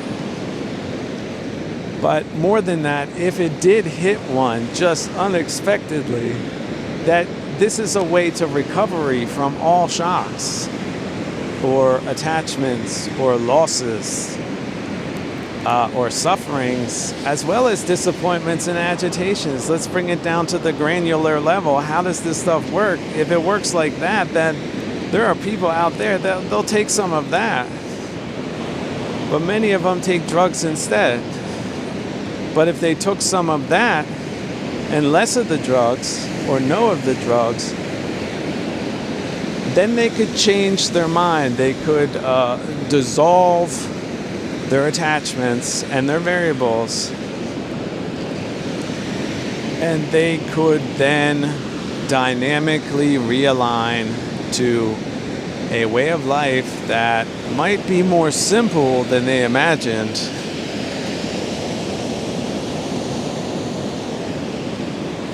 But they made it very complicated due to psychological reasons that are somewhat understood. Cases are understood, but some of them are not. Everyone has their own delusionality, for example. That's individual. And see, some people say it's causal based on previous lives. That's a wonderful theory, I do believe. That sounds quite insightful, doesn't it? If you can stretch out the timeline just in a visual way, just to see that, yeah, that makes perfect sense. Whereas rationality doesn't, if it's limited to materialism. So that's the boom moment where philosophers fight amongst themselves, because a lot of people don't want to admit that. But it's true. Because, yeah, we're mammalian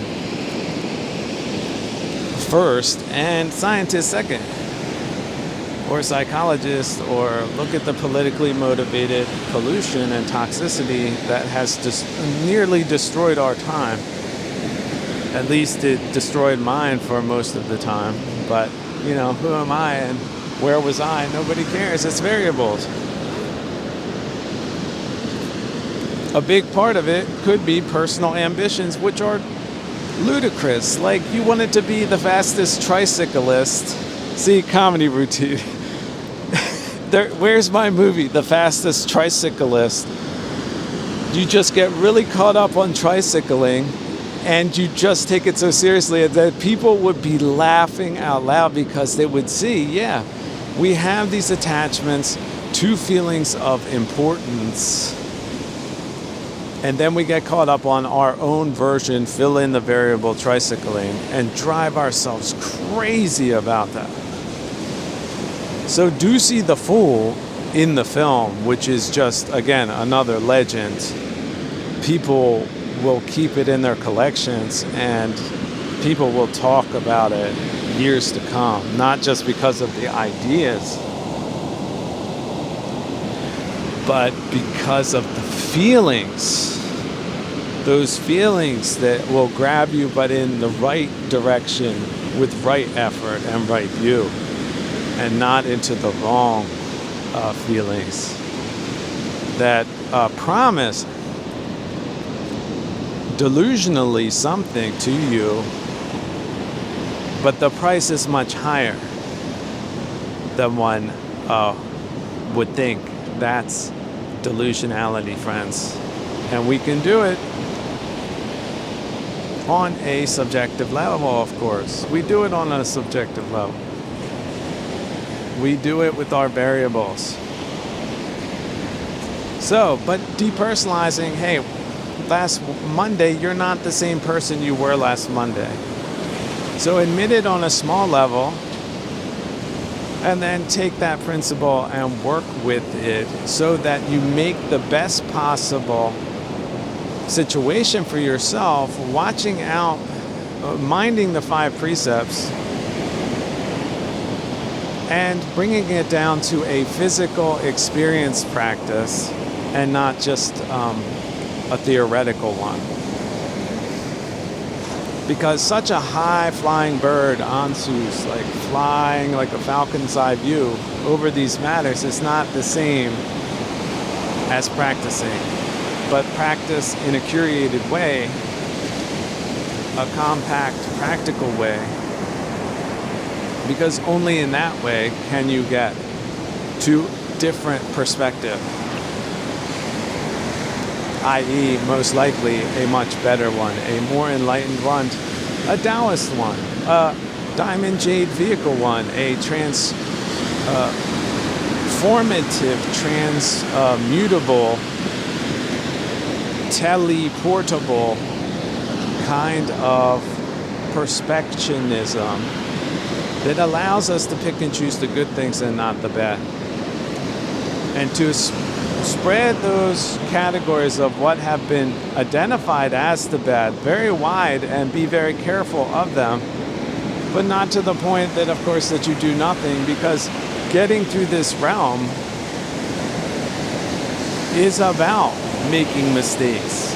It's about not being perfect if you take perfection to be something that is not achievable. So pick something achievable. There's very many pleasant and noble pursuits on this planet. One, forestry. It's very noble. It's very good.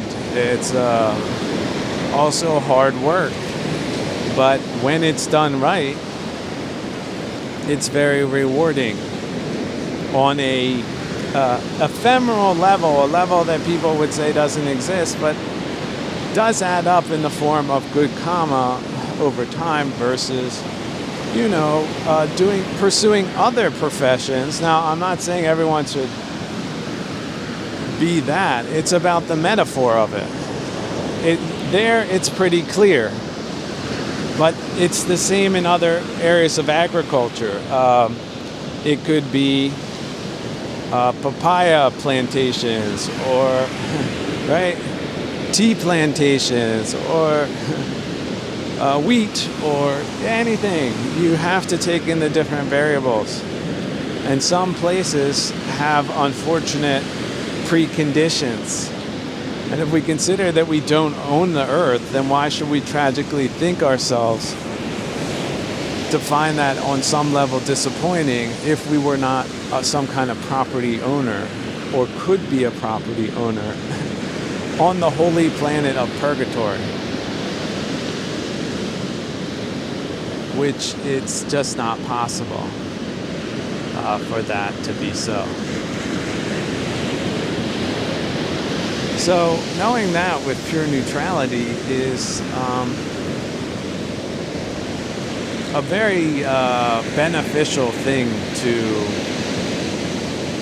allow disperse through your body in a very passive kind of way that's so friendly that almost makes you giddy when you think about it. Practicing and being able to heal what would be horrible wounds for other people that might kill them, you're able to remedy the situation DIY style, or at least you get halfway there, whereas they just took the full-on shovel to the noggin. You were wearing a helmet and you were looking for it, and so actually at the moment of impact you dodged it, but the other people didn't. Kind of being prepared for life versus being ill-prepared for it in a psychological, physical, cultural, economical, social way. All ways actually can use a little bit of cultivation, such as not interacting with vulgar, misguided, or bad people, and perhaps doing the opposite of that.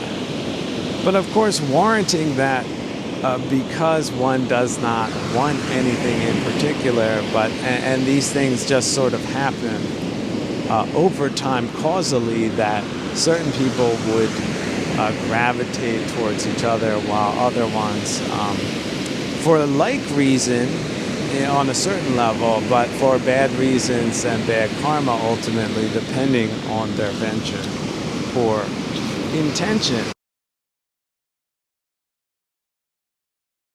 So here's another great thought. Like, keep coming back to the thought that, and this is absolutely true, that the dumb things other people do to others and themselves, as long as it's really not you, that negatively affects them.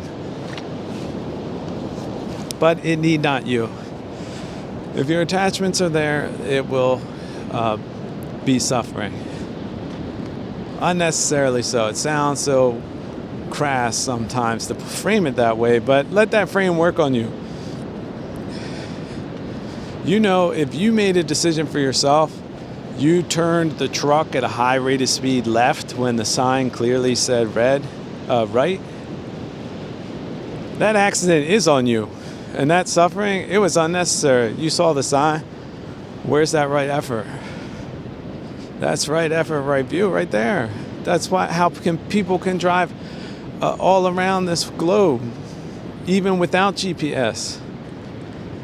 And then they got that muscle memory, but still, they're looking for right view. What if they drove the road 100 days and then somebody flipped the sign on them, but they knew that the earth did not change in that time, and so they put the preference on, hey, wait, something's wrong here. Like, they slowed down, you see, they evaluated the situation. And imagine a practitioner like Bodhidharma that knew, like, okay, I've been here as a truck driver 100 times. And I know this sign is screwy, so I'm not going that way. That's a practitioner of the 5 precepts. If somebody puts up a sign like danger or caution, they're going to see that sign too because they have right view. They're not stuck in some type of hypnosis or tunnel vision or in some delusion. That's right. Today is a new day. Somebody flipped the sign, but this place hasn't changed. You see how you have that kind of priority and preference that you can execute on, and why wouldn't you? So if people are failing, look, that is tragic for them, but do realize if you're the one that gains the insight, at least somebody profited by that tragedy or tragic series of bad decisions that led to just an unimagined levels of suffering, like death, right? Leading up to and including death. And then all types of death and destruction. That's the end stop of bad karma, bad thinking, bad doing, bad view, wrong effort, right? And no compassion. That's another one. No compassion. Who does that? That's like, how about a farmer that is not compassionate for the land that he's tilling on? He just tries to ride out every last green thing he can grow, versus the farmer that has more than enough and is really working with and for the land, improving it perhaps. Like from desertification versus the people that cause desertification, such as overgrazing grasslands. But who are they? They're little people. Who are they to, institute efforts to reverse that process? But oh yes, they can institute and make the right decisions with the right method, and the whole landscape would be rejuvenated, but you need to have a group effort. You also need to have people who know what to do and what not to do and why. And those people, these ignorant people, that's the main hindrance. Most of them know nothing of these matters or what one can do with these miraculous tools of the mind that are so varied and so, in many cases, so beneficial because the mother is not grieving over her dead child right now. Because she found just a little way back, even if it took a long time. She had some instructions for how variable, see, young person, any type of variable. You didn't get the chocolate bar? Yeah, that's dissatisfying too, isn't it? Well, there's your challenge for the day. You get over it. Troll yourself with it. No, you really wanted a chocolate bar? Well, give it away. You use dana and right effort. A double karmic win, like gamify good karma. And the results are there. The worldly people will dispute it.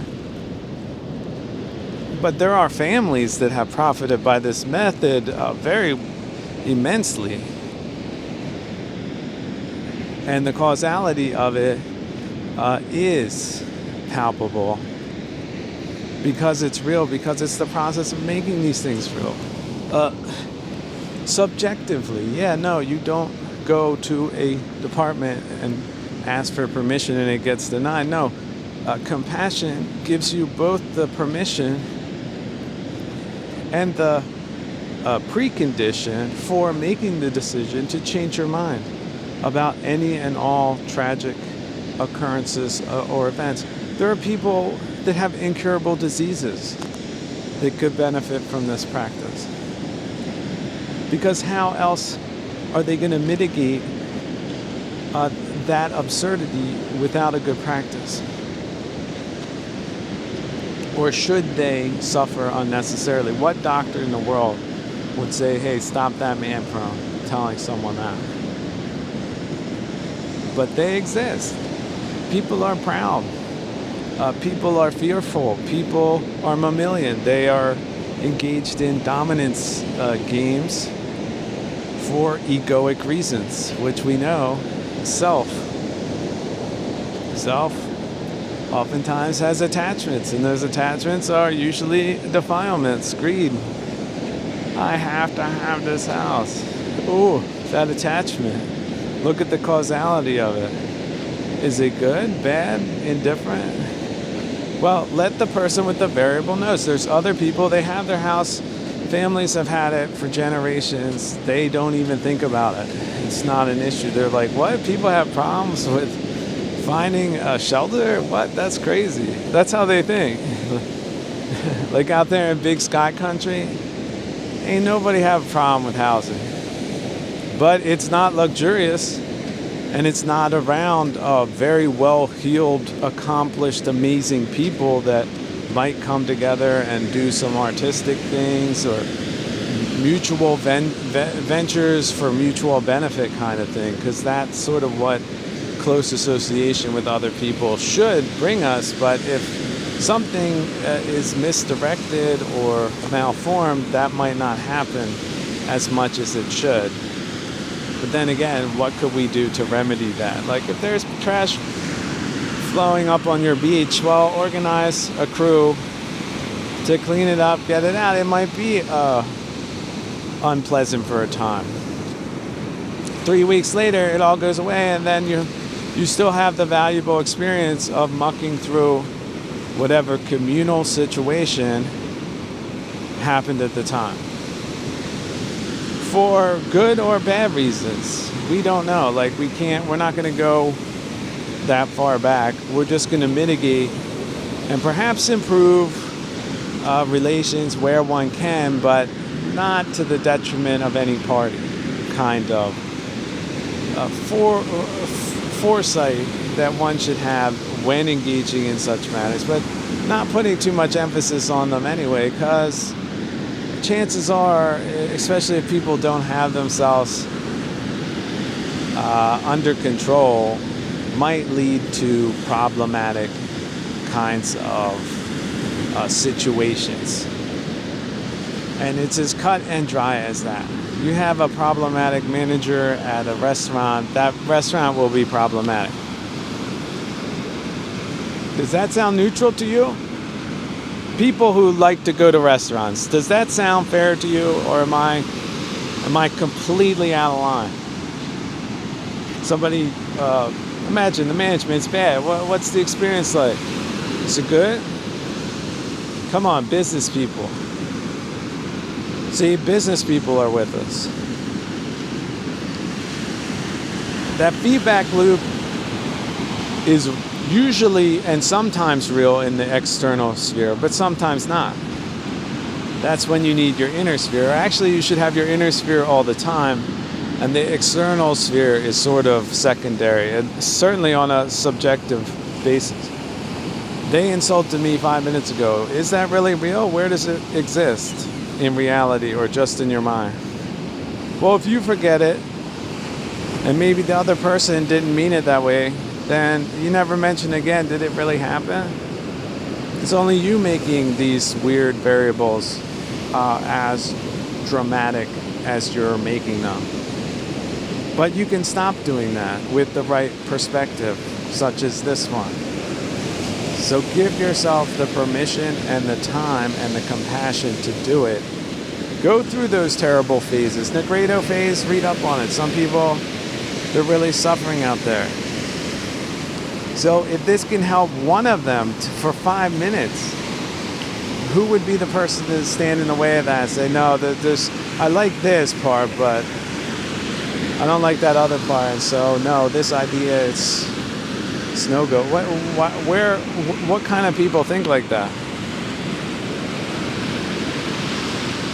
Look, it might be the initial situation that you're dealing with, but then how do you work through that? That's sort of the dynamic question.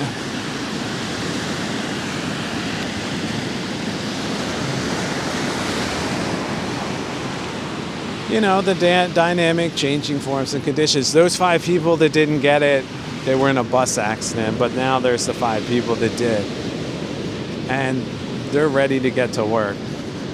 That kind of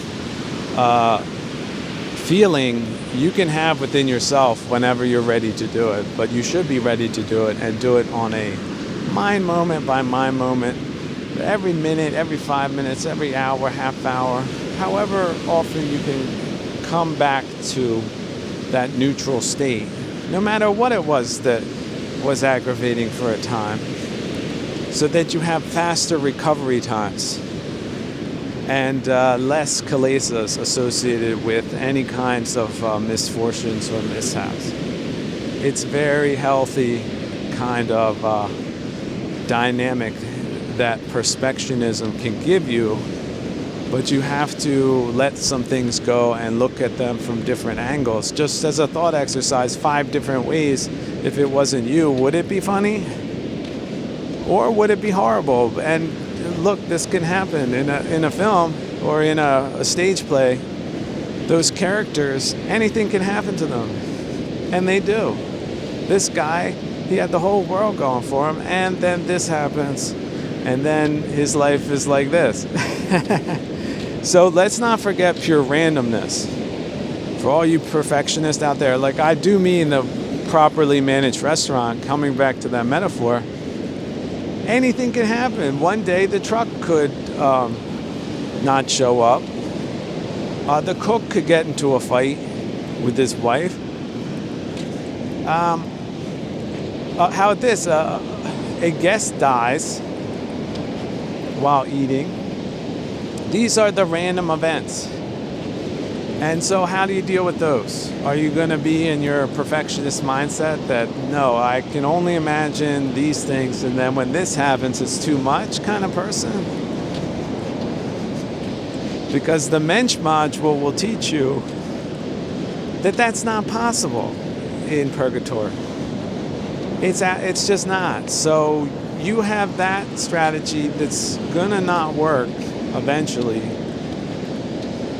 And the suffering, it's been rumored to be beyond all imagination in some cases. But don't mind that. You've got this for sure. So you're going to make those little exceptions, and then it's not going to be good practice. It's not going to be real. It's not going to be lived. It's just going to be academic. Because you didn't take the time. See, patience, that V, Om Mani Padme Hum. Yeah, you forgot that last part. That's why it didn't work. The pill,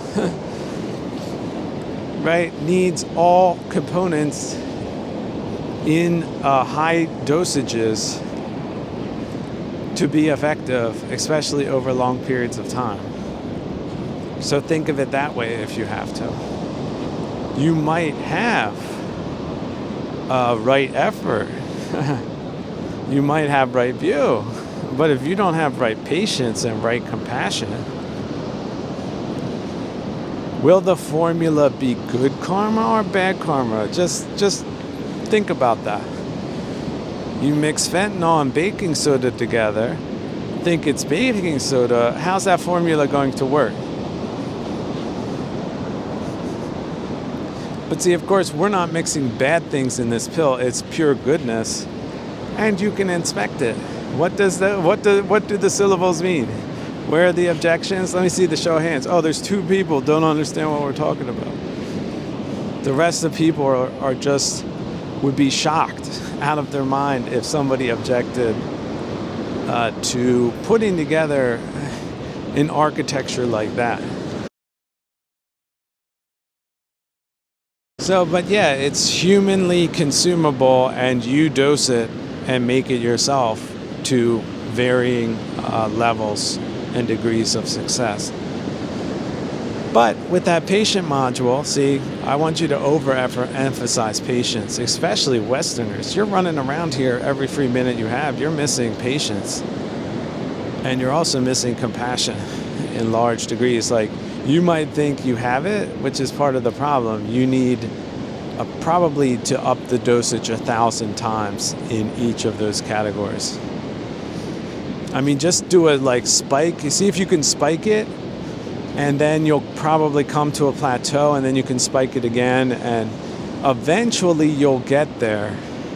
But it is a step-by-step process. And just hear me out. You might delusionally think that you have both of those bases covered, but my experience has been that that is not the case, and that is often the place where people are in denial in a shadoic way, because they can't admit that they're not being compassionate or patient with themselves. That's the problem.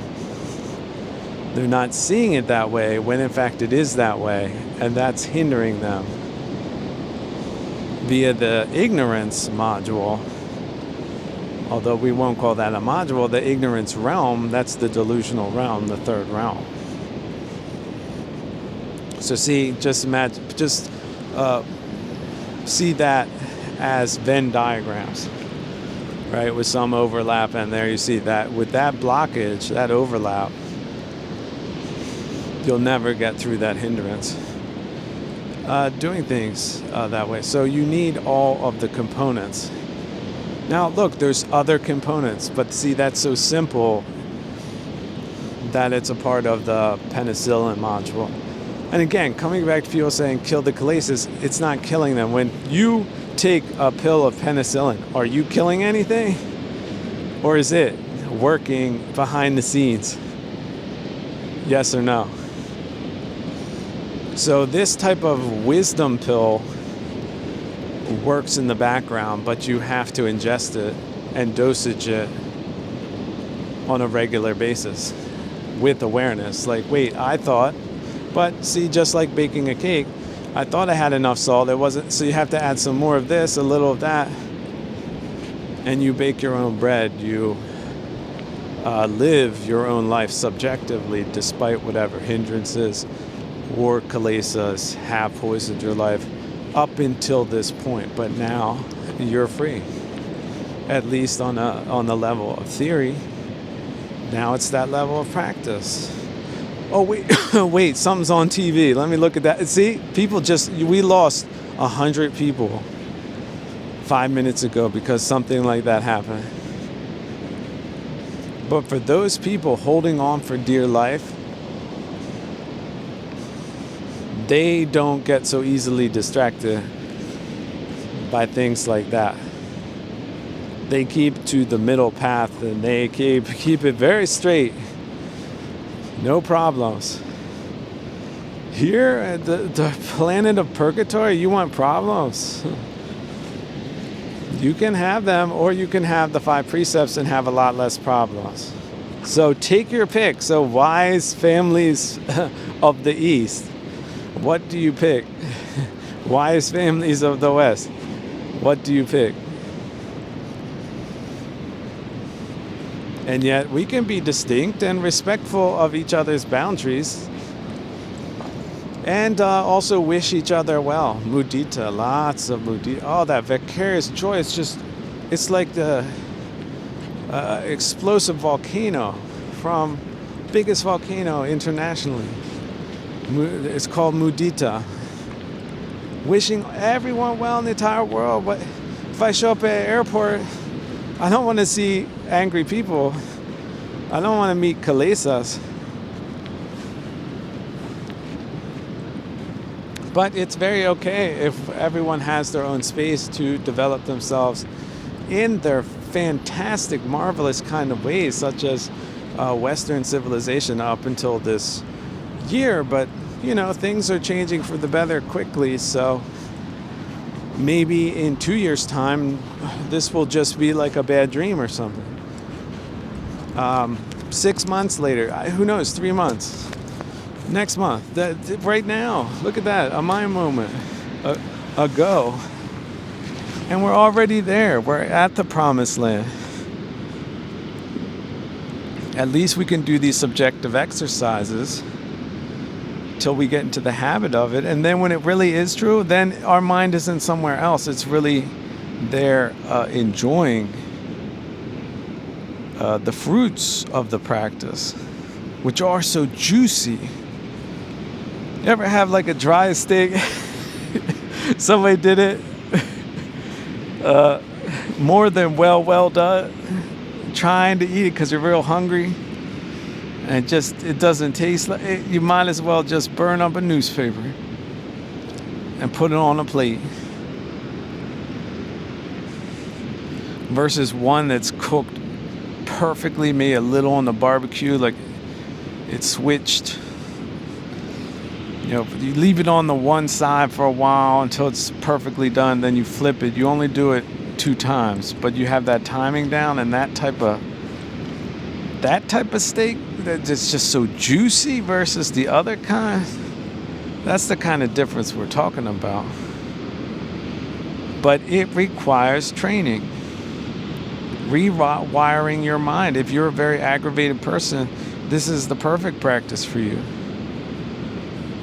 But if you're not, it's also a very good practice, because then those other things, they have even more resistance to them because there's such a barrier that's so, how shall we say, authentic, because it is made real, it is brought into being, it is manifested, and then it is applied, and it is done so repetitively. And then one is cured. At some point, you should stop. See, I got into the habit of just stabbing myself with these anti-venom things that one developed in the lab of one's mind. And then when one no longer had them, well, why would you be provoking it to test it or to do it without having it? See, so you could overdo the practice in that case. It would be just like ODing on penicillin.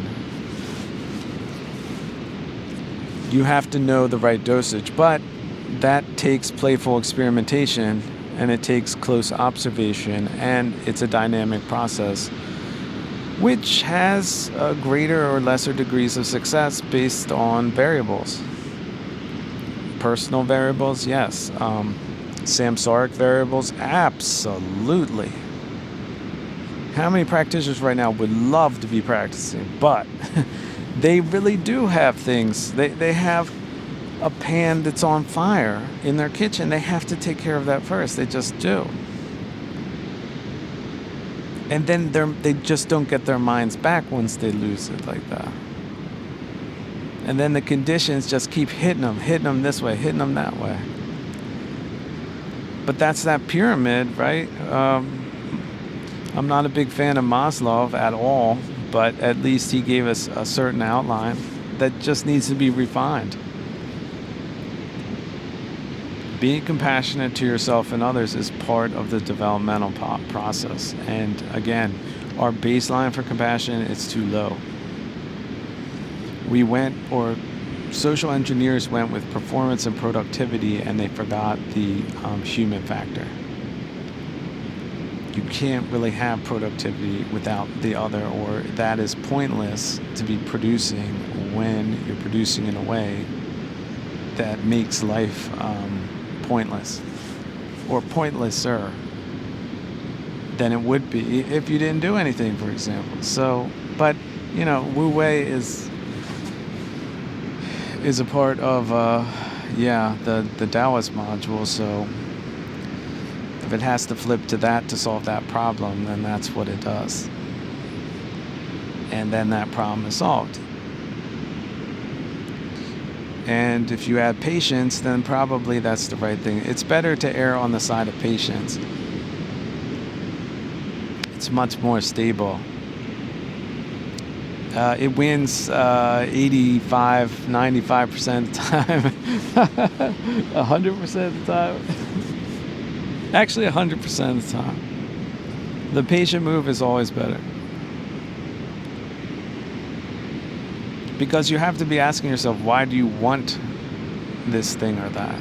And that patience can strangle it if it is deemed to be unskillful. If it's a clear case, it's a clear variable, it's a positive contact. You have made definitive contact. Then you should have a definitive response to that, which should be reflective, such as dropping that. If it's bad, drop it again. I've had the equivalent of a tennis ball machine that was out of control, that they had notched it past where it could go. They disabled it and fired that thing.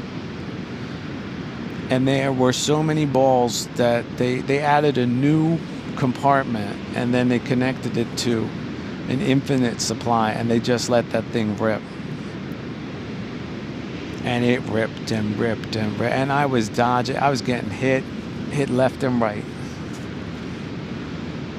You want to know how the master defeated the monkey mind.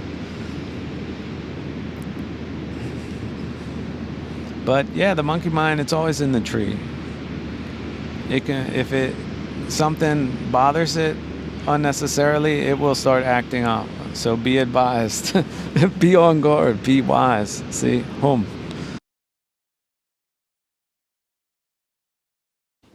Returning to the concept of active patience.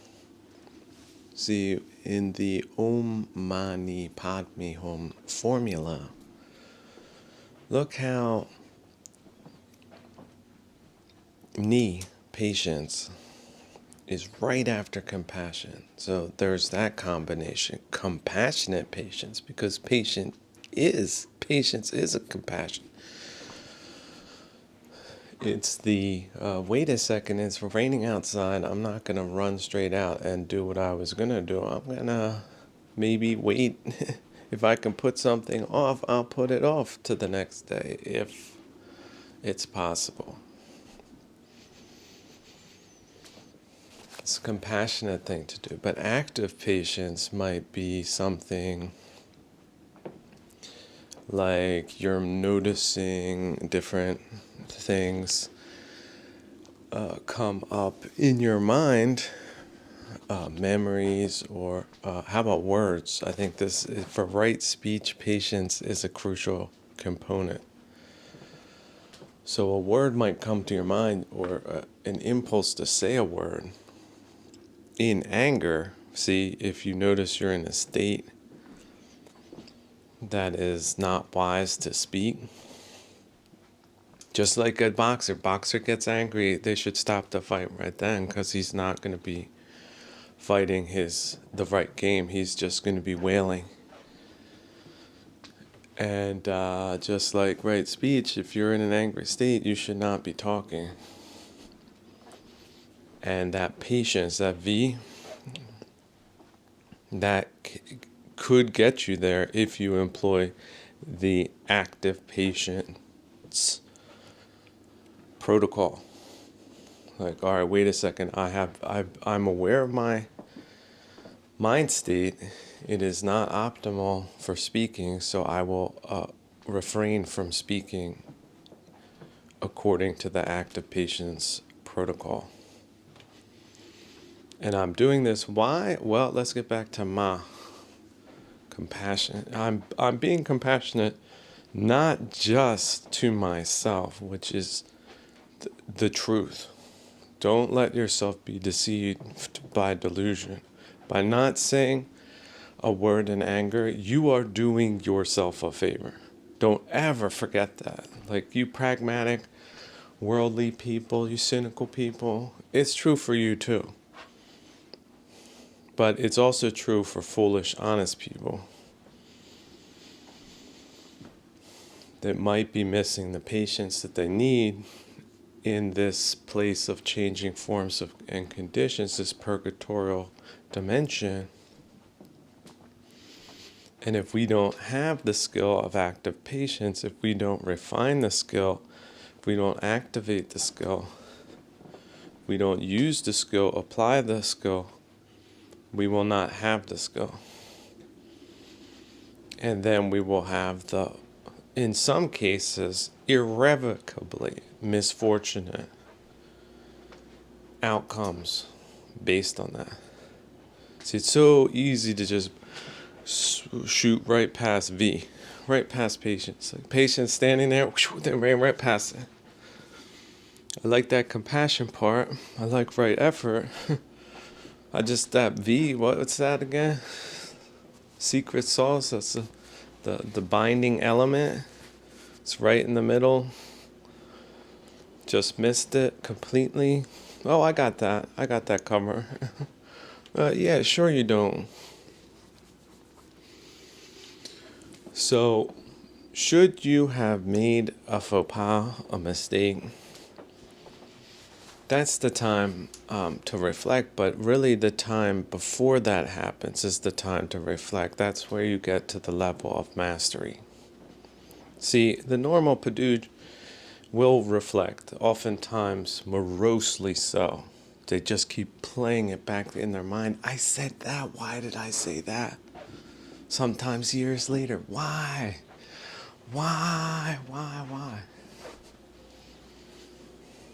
But the masters, because they're in the V protocol, they might feel these words arise, but they do not speak them.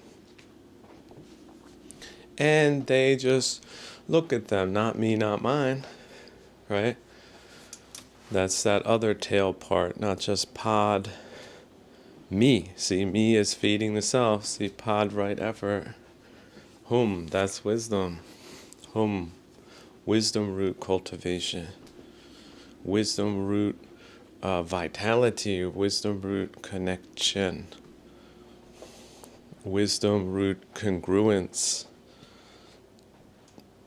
that you have manifested.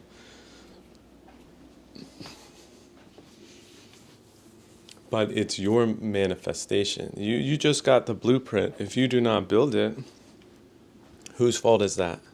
And then look at this blueprint. We're talking about subjective spiritual elements.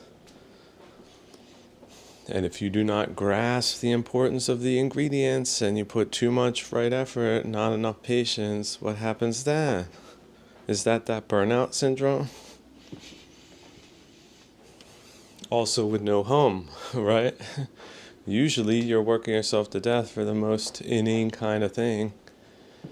And then it's obvious at some point that you can know people can't even function. They just stare out into space after a while. Their mind, they try to direct their mind, but it revolts. It says, no, look, you have no ma, you have no compassion, you have no V,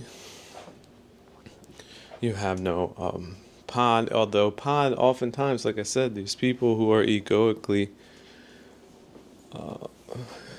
driven, jogging all around the place, messing up the orthopedics, messing up their bones and joints. They're healthy, doing the healthy thing, right? But then they're eating too much. Then they think that's gonna cancel it out. So is that right effort? Is that what right effort looks like? Where's the physical trainers? Oh yeah, sure. Although they do that, like I said, not all, just like in the spiritual realm, not all physical trainers know what they're talking about. A lot of them just read it in a book. Oh, okay. Well, you want to become a buff body, right? Which is really a wrong view.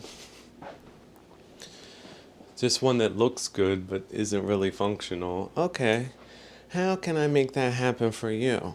Okay, here you go. Steroids, jogging, these dumb exercises, and then you got yourself a little balloon body, plus a tanning salon kind of after effect. Something you just put on top, and then look at that, the ideal person. Whoa, whoa, whoa, whoa. Don't go there. Somebody's saying that right now. Don't say that. Oh no. Is it really like that? Well, yeah, see, so that's sort of wrong view.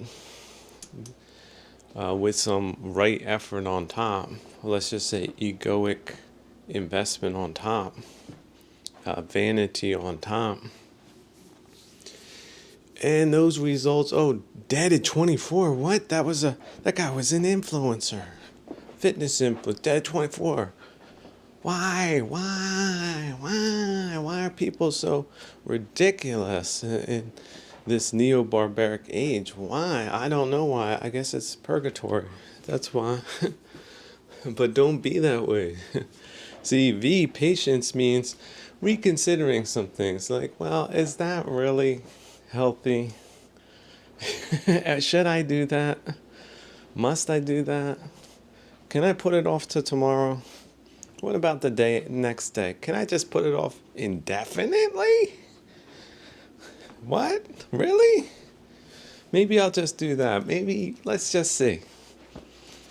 Let's not do that though right now. See, some people have passive patience. That's almost a passive patience strategy. So you can mix active and passive. You can have a Taoist patience and cultivate and develop that. And then again, right speech sort of falls into play or becomes much easier because you don't feel the need to say things immediately because you prioritize patience over communication and you prioritize right speech over just speech. Pop, just talking. Now, look, somebody would say, I'm guilty of that. Well, guilty as charged, right? But how do you gain expertise without going through that phase as a normal Patujana? Well, this is how you do it. Developing the patience module. Creating a disconnect between that egoic functioning and the higher mind, and prioritizing the higher mind, the greater perspective, the higher view, the long-term view, the long view, and not getting in there to day trading, putting it on the 15-minute. It went this way, it went that. Where am I at? I get lost in the charts. Where? missed the big swing like that happens every 3 to 5 years, 10 years. Missed that, but was in there in the trenches and got blown out. Similar comparison. Don't have the patience, don't have the long view. It's going to be an impossible battle of charts. Now, for lay people, it should be pretty simple. Now, for a leadership class, sometimes they use patience or the passive patience in an inappropriate way, which essentially amounts to massive, enormous amounts of criminal neglect. And we've seen that, but who were the leaders? Well, they weren't really our leaders, were they? They were just sort of a twerpist oligarchy working for centralizing financial forces that had no business in any position of responsibility. And so they didn't do what they were supposed to do, but that they weren't the right people for the job. They just said they were.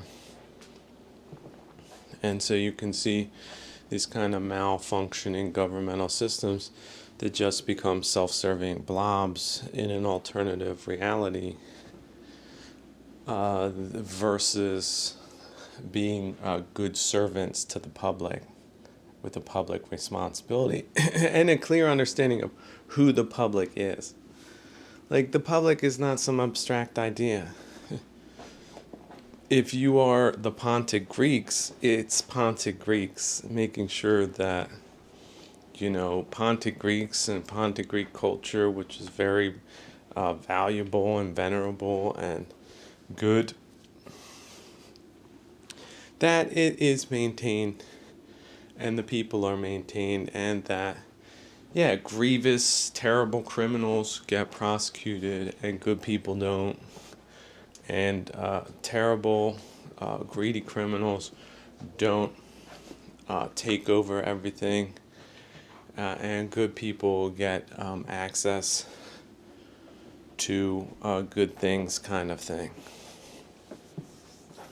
And you need to have a clear mandate. There needs to be a clear congruence, and there needs to be a feedback culture where leaders are interested in hearing what the problems are so that they can get on to solving them. That's really step 2. But if they don't even listen, then essentially they define themselves as a criminal oligarchy at that point.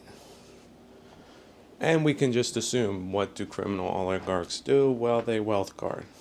And they take from people that they don't feel any connection with. Now, this can be native born, native grown, malignant narcissist at any time, because the mammalian 3-brain creature called the human being has that tendency. But the good news, people, is it's discernible. And if it becomes discernible, you need to make the right decision. Hey, this restaurant manager is out of his mind. So, replaced. Now the problem is when you have someone like Stalin get in there that defeats the process of replacement. Oh, you want to replace me? I'm going to replace you. That's the malignant narcissist game at that point. Did they defeat Stalin? No, they didn't. He defeated them. And with horrendous consequences for the Russians and the other peoples that they have in their empire in Central Asia. Yeah, they all got screwed too. Wouldn't Uzbekistan be marvelous if that didn't happen? Well, maybe not, see, because maybe they have their own kinds there. What, there's a government program? Or there's an election? Well, by golly, I'm going to win that. Even if I have to fill in the blank, some maniacal variable. So this is why it's not about strongman politics. It's about having a culture that respects leadership and respects the mandate of the leadership, and also keeps the malignant narcissist out, has an identification mechanism and a replacement mechanism. Realizing that some of these don't want to go. Like, no, I'm not a bad restaurant manager. The food's crappy, the service crap. Every objective indices says that, but no, I'm not that. You're that. You're just trying to get rid of me, right? We know people like this. There's people in history, people in literature, maybe people you know. Well, if so, that's what you're dealing with. So don't get caught up in their funnel. Look to eject either them or yourselves or both. Especially if the feedback is negative. Look, and we're not talking about minor things, okay? Somebody came in, they complained about the soup. That's different. Somebody came and said the rolls weren't as soft as they thought they would be. Okay, you need to know how to classify feedback. But things like allowing caravans of human trafficked people in the cities where property is owned by people that aren't doing anything with it or doing bad things with it, that's just a whole different level of easily discernible criminal neglect, at least. But it could also be worse than that. Like, again, a geopolitical play to structurally weaken or defunct your side so that they can take more things closer to them. Which is sort of what has happened, a combination of those things. But then we would have to get into sort of the British and Russian imperialist models, the centralization of global finance, London becoming Londongrad, the Twerpists of Honecker and Ceausescu, who, by the way, are much more relevant than World War II because they were the Twerps that mismanaged two of the best countries in the world for decades after World War II. But did you hear about them before I just mentioned them? Probably not. If you're a regular misinformed Patugina, you what? Who? What is he talking? Yeah, you gotta. I would say Google it, but they're not any good, really. But maybe something will come up. Check out Wikipedia. At least for now, they seem to be working halfway. But yeah, so centralizers using people as mercenaries, different groups that don't belong, propping them up, making sure everything runs in a centralized way with the experts, and that just not working essentially. It just being a wrapper for greed and mismanagement. But people not wanting to admit that are profiting by said system. So is that the neo-barbarism modernity should become or is, or can we make some tweaks to that, at least in some enlightened places? I would hope so.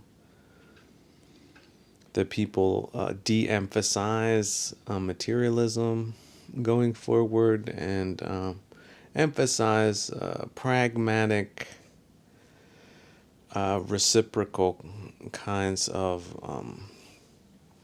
systems that aren't as disastrous as the ones have been that we've experienced post the LBJ administration, essentially the U.S. has entered the epoch of twerpism, along with the Eastern European countries with the LBJ administration. I mean, you could say the Roosevelt administration was a forerunner of it, but it consolidated with the pro-Russian UK kind of Cambridge 5000. See, there was the Cambridge 5, but it was really, they forgot 3 zeros at least. You know, what are they teaching at Cambridge? Probably alternative reality at this point. Wouldn't surprise me in the least. So, did they win? I guess that if that's what winnings look like, you know, when a leg is filled with gangrene, did the gangrene win? But yeah, if you got elitist pricks that are more aligned with creature comforts and the things money can buy versus the abstract idea of a people that they abstract out of their economics per the imperialist model, well, then we see how it could happen. It did. That big goofball Marx was, farting in the British Library for years on end. So, or London Library. So why would that and global finance and then the Russian takeover of it and all the lackeys in Eastern Europe and now Western Europe and now just the defunct hybrid kind of warlike situation on all and in all areas be good for the perpetuity of said systems or cultures or peoples. So these are very important questions, but at the same time, individual practice should be given priority because purgatory this, purgatory that, it finally does boil down to one's own skill in this realm. Up to and including dispensing with the so-called importances of it.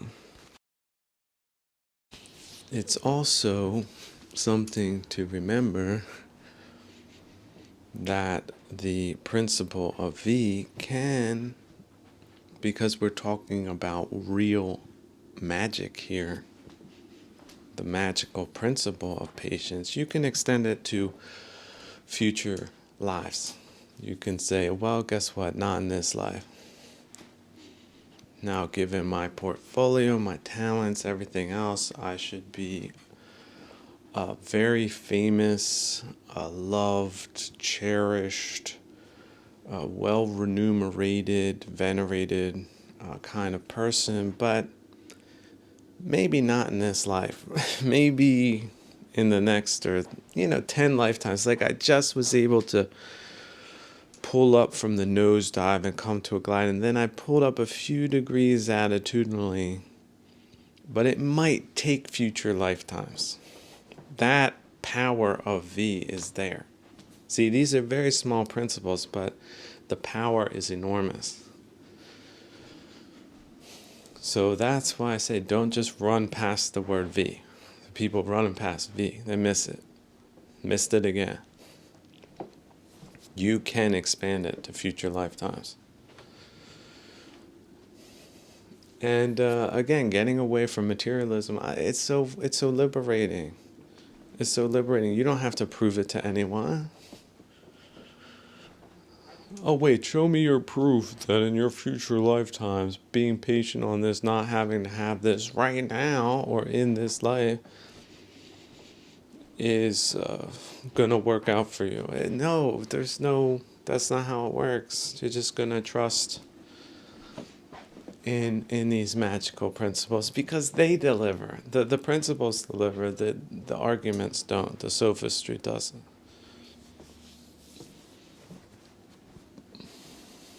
Because we're talking about subjective delivery. Hey, I feel great.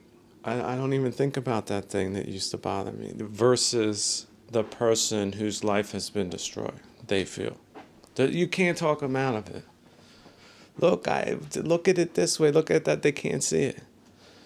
Because they won't see it, because they're failing themselves.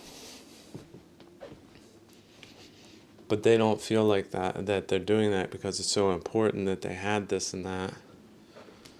But they don't have this and that. And they don't have any of those magical principles such as patience.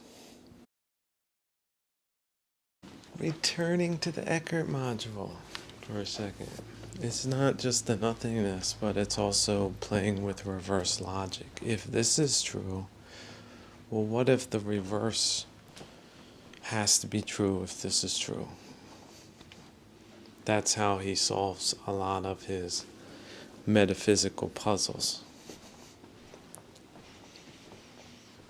Just as you can see things as completely meaningless, or anything as completely meaningless, but you could also do the reverse of that. No, this thing that perhaps a normal person would find meaningless, I find meaningful, or I'm finding it meaningful, or I've zazened my way into the meaning by being patient and compassionate and giving right effort. And partaking of the wisdom of that, because otherwise our lives, we can demonically make our lives meaningless. And when I say demonically, I mean just unthinkingly, automatically, sub-process this I'm mad about, sub-process that is irritating me, sub-process that wasn't what I expected, sub-process that I didn't want that, I just didn't want that. Something like that. That's them disappointments. People sentimental out there, oh, they're killing themselves. My moments at a time. What if this? What if that? They're trapped in that way of thinking sometimes. But if they cultivate, recognize, identify, and cultivate them out consistently, because they're consistently in the practice of returning to a state of awareness, Satori, then they can dispense with those things that are not wise. Sentimentality, nobody needs it. Right? It's out of date. It's old news. Yearning about this or that thing in the past, or this or that outcome that you would like to have in the future. That sentimentality, that goop, it goes into the past and the future. It's just an unskillful practice. You can enjoy things in the here and the now if you make it meaningful by readjusting your focus and your directionality on those wonderful things that you otherwise wouldn't see because you've jammed yourself up with those sub-processes. And one of them, nothing is meaningful. That's a robber of the mind. That is a robber of the moment, versus the Santa Claus of the moment, the Saint Nick. Hey, this moment is meaningful. And you know why? Because I'm tying this knot in a new way. And I know why, because this part should slide so I can fasten it. And then when I tie it with this other knot, I get this and that benefit out of that one. For example, it won't get loose on me. But it's still easy to detach should the need arise, but maybe it's not the right knot for that, because why would you detach this kind of knot? So this might be the place where you do a permanent knot. It's a structural knot. You're not looking to loosen it, so you make it as permanent as you can, but that's going to be a playful experimentation, because the twine you're using, it might not be appropriate for outdoor conditions, UV. Now for indoor things, like putting, let's say, little sheets or napkins, tying napkins together. It's good. It could do that. It would even be elegant for that. It's not very strong, but strong enough. It's not gonna, and it's very white. Perhaps you have white twine. Looks very white, very clean. You can do all different types of handicrafts and artisan kind of things. Maybe just a temporary measure. Some people tie meats with it, like a salami. Perfect. Oh, if you just had that and not the electrical cord, then you could tie this salami up. But with that, oh, it's so traditional too. And it does do its job, but it doesn't overdo its job. See what I'm saying? It's appropriate. So all that meaning, just by looking at a piece of string or working with a piece of twine in one mind moment versus, I can't believe I have to do this again. The thing fell down. I look ridiculous. Why I don't have any time for this. I gotta be someplace else. I gotta make 100 million in the next 3 minutes. No time. Well, that's the robber of your life. That's the robber of meaning. And it is subjective. Even as, again, supposedly bad this or that person might have been historically. Like, let's come back to Crassus. I like to explode the time frame. We could call that the Plutarch module. Just explodes the time frame with historical psychology down to, I would say close to microns, but there's a poetical, philosophical, almost Delphi kind of lineage in that module that is so predictive as far as human psychology goes, and its recurrence to varying degrees despite the self, a person, a individual, versus expressions of subjectivity, with or without a boxed-in self. So, what do unskillful people do with an unboxed self? Well, they make things more unskillful.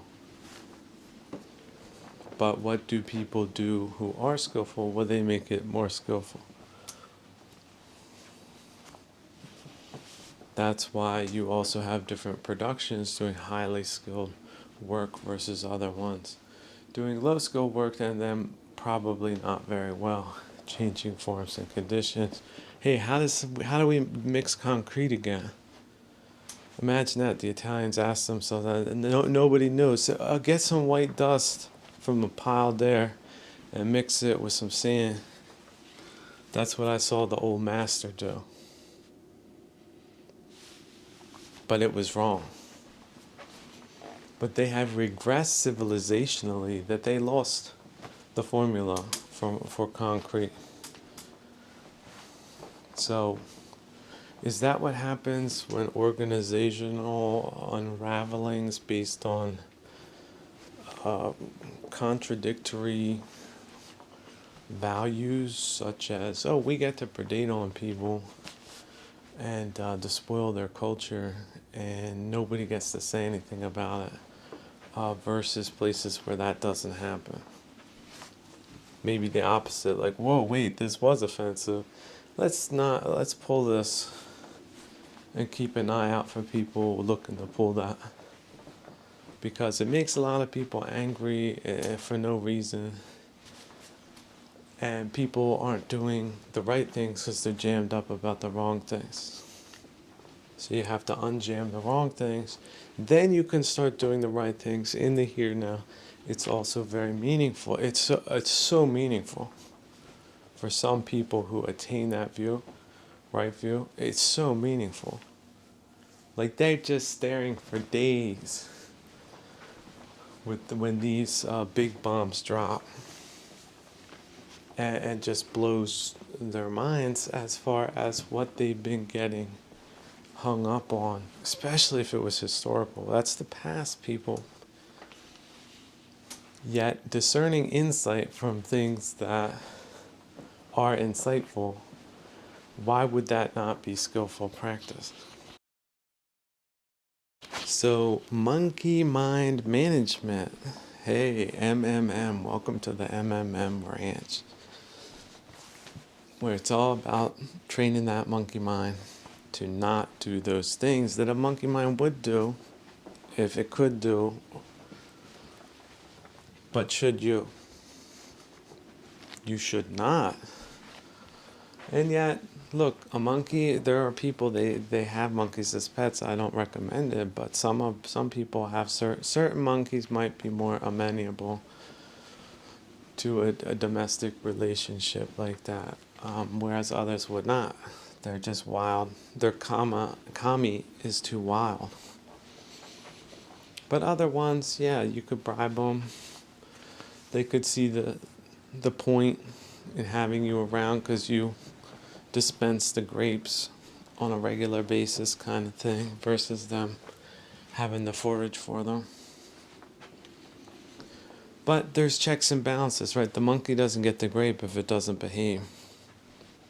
And you determine what good behavior is. And it isn't engaging in behavior that isn't in accordance with the 5 precepts. That's number one. But number two, psychologically, kilesa, activating, exaggerating, extending. There's different parts of kilesas you can attack them at. Don't just take the direct head-on collision with these things, because you could break. People have been known to break their heads.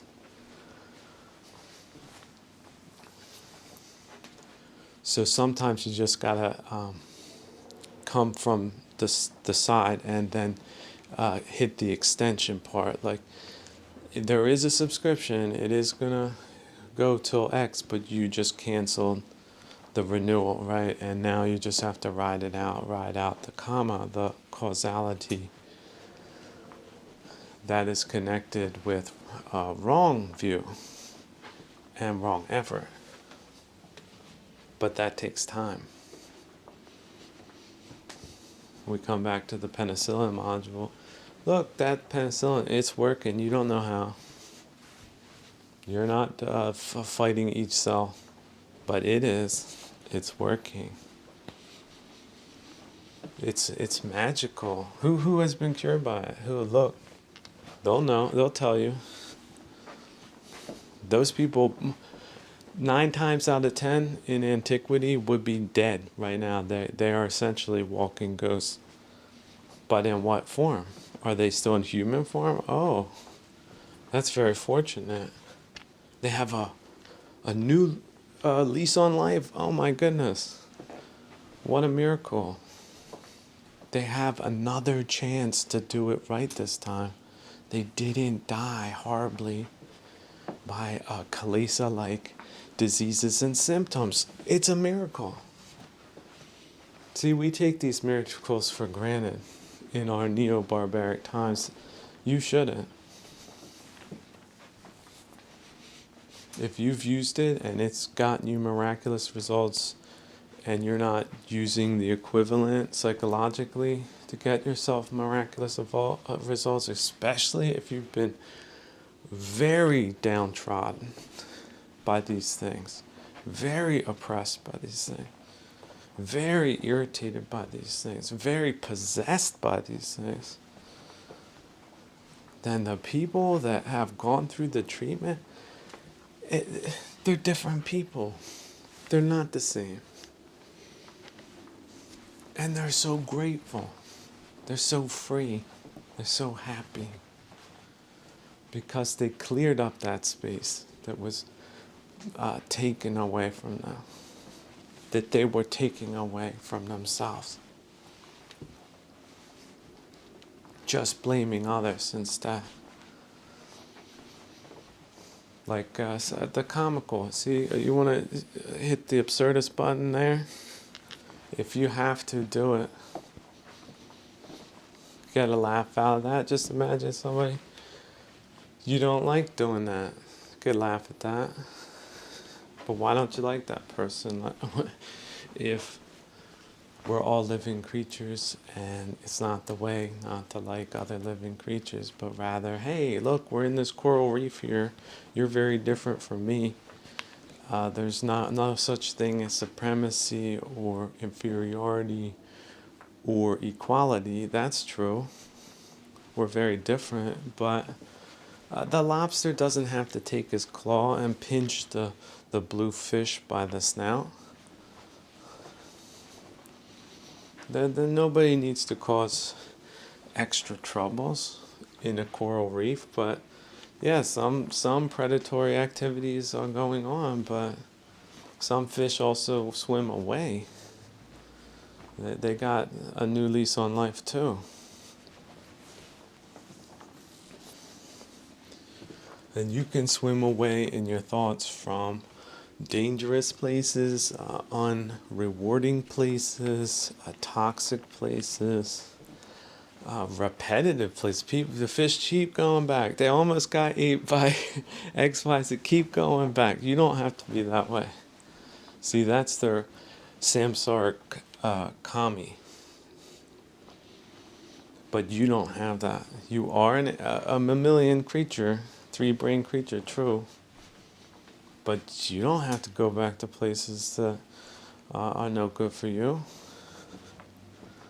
But you have to be aware that that's the case. Like, hey, these people are toxic. I don't need to be around them. So where can I go? What can I do? How can I plan with patience to make it a reality? Right effort, right view. But of course not overdoing things. Like, can you mitigate certain things if we're not in a perfect world? Like, okay, if people are making ridiculous noise at certain times at night, can I wear some kind of earplugs where it does not bother me? And I make that solution because going out there and telling them to, would you please be super normal when they're not super normal, subnormal, that's the recipe for disaster and conflict. But the other passive measures, dedicated, clear-eyed, hey, I just woke up again at 6 in the morning, I feel very refreshed. Now what can I do to make my life less irritating? How can I improve my microenvironments? Do I have to do this job? Can I do a different job? Can I do it differently than I did last Monday? Last Monday, I was a wreck. Didn't have the time. Didn't have the flexibility. Didn't have the juice to see things at a distance. Caught up in samsara, just locked in, just pulled in, whoosh, vacuumed in. Another week gone, but this Monday it's completely different. Totally relaxed, physically fit, clear-eyed, clear-headed. Don't need that, don't need this, don't want that, don't want this. Not greedy for whatever someone else has. Oh, why don't I have that? No, they can have that. If that's what makes them happy, if it doesn't, they should leave that. And people are responsible for making themselves happy. And if they don't make opportunity of it in this fortunate existence because of its perspectionality, then that is on them, friends, not on us. Do not take any of these misplaced responsibilities upon your shoulders. You need not direct other people's lives, nor can you. You can wish them well, but that's about it. Because we do live amongst extremely unskillful people in sometimes just mind-bogglingly hateful times that are misdirected by people that are possessed and in the possession of Kalesa's greed. Yeah, I'll just take it and screw the others. And next, right, that type of matter-of-fact personality, that's sort of what we had in the 30 years of infamy. That's sort of coming to a weird end. As weird beginnings, so weird ends. But yeah, the wrapper of representationality does fall off if it's not true. But how do you do that if you're starting at a disadvantage, i.e., the people that gave the institutions these reputations because of realities, not because of just, people smearing other people, but it's like, hey, here's the facts. 30-year low on productivity. Who cares who done it? But how do we stop doing that? Like who else can we find to do it and not these people that did it? But then the people, again, responsible don't want to take the blame for it and also don't want to go. This is the person who crashed the party, took a dump in the pool, said that they weren't that, and hey, did whatever you do, they're not leaving that party because they like being the center of attention and, glomming off the vibe. They're in the room. Who's going to throw them out? That's the type of attitude they have. It's their room. Oh, somebody didn't tell the people there that the house actually belongs to them. They had somebody, write up a legal brief, and somebody said it's official. So you wanted to leave, you couldn't leave because it's your country, because you're sort of stuck there. But now they're the people. And then all of a sudden this goes wrong, that goes wrong, this room goes up in flames. So the gas, the heater, nobody replaces the heater, there's no money left over to replace the roof caves in, the place is wrecked, and people pointing fingers, like Plutarch at some point. So you could take that, again, that perspective, historical lens, but you could also keep going to the cosmic level and detach from it. And then also come all the way back down to earth level. Okay, what is your microenvironment and why is it bad? And if it's something you can change, such as reducing your ambitions during catastrophic epochs in history, if you can, you're a lot better than the person who's guzzling cheap vodka to forget what they thought was right and wrong.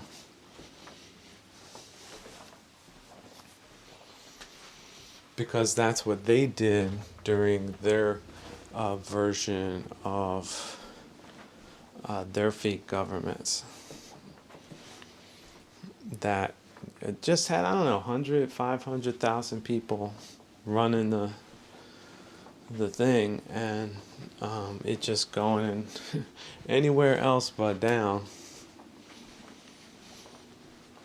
Because it's a political thing, it's not just economic, because they can't have the economics if they don't have the politics, so sort of like a unfortunate, inevitable disaster if the wrong people get in for the wrong reasons and stay there, versus the right people, right reasons, right view, right effort, wise, right, wise and fair, but not to any old party, the people who deserve it, such as the founders of the country, versus the people who don't, the ones who ripped it off. or are, part of a ripoff operation, independent contractors. See them that way. They see themselves that way. What's the bag job? Do this. Okay. We get this. That's it. That's a business deal. To them, it's not personal. They never belonged to it in the first place. Just pretended to be that. Of course, we're in this together. No, not really. That's what they claim. But where are the deliverables? What does it look like? Where's the culture going again? Heard they burnt down the Morrison Hotel. How's that happen? But before that, it was burned downable. But then they had some weird, cover story on that too. So, what was that song from The Doors? Play that one, gonna go on down. Grab myself a, hotel room? It used to be $250 for a room. Los Angeles civilized times. Now, of course, that's a lot of money. Sort of was then, but not too much. But double, triple the prices. People at the top getting dividends. The toxic work culture, globalist kind of viewpoint with national security implications that keep being ignored by people that have been played in a global game that just won't admit it. So will they make the right decisions going forward? The world shall see. I wonder what people will say 2,500 years from now. How will they call it? It'll be like there was this one voice that people decided to save that broke it all down, but other than that, just a loss in language. We don't know. Could be. Why not? These gamified gamers. That could be a parallel universe of possibilities where they wreck everything. Or the reverse. Oh, the happy, grand, magnificent, magical story. Where the good prevails. The good prevails. Oh, it's so magical. Wouldn't that be magical? But yeah, coming back to the comedy routine, just imagine there's like some kind of nerd who's saying, no, we're not changing the script. The bad people gonna win. And then I come in, it's like, give me that script. And I rip it out of his hands. You're fired. And I take out my Sharpie, scratch it all out. And I write in, the good prevails in the end. Oh, what a blockbuster. Blockbuster. People return to it once a week. Maybe then once a month, once a year. There's celebrations, there's festivities, public showings, just people feeling that reality versus the nerds' ideas that we were all gonna get destroyed and demoralized and what do they call it? Decomposed and stamped on and just died out, like in Afghanistan, something like that. That was their idea for us. But that script, it got burnt, shredded, ripped, ended up in a old trash bag and bleached in the sun and pecked on by birds. Nobody ever saw it.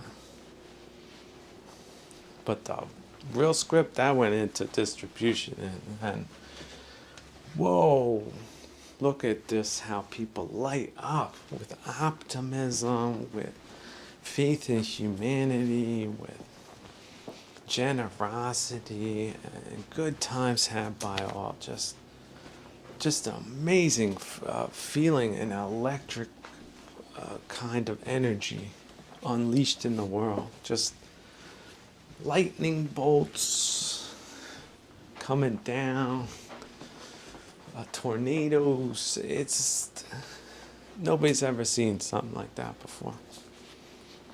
When good prevail.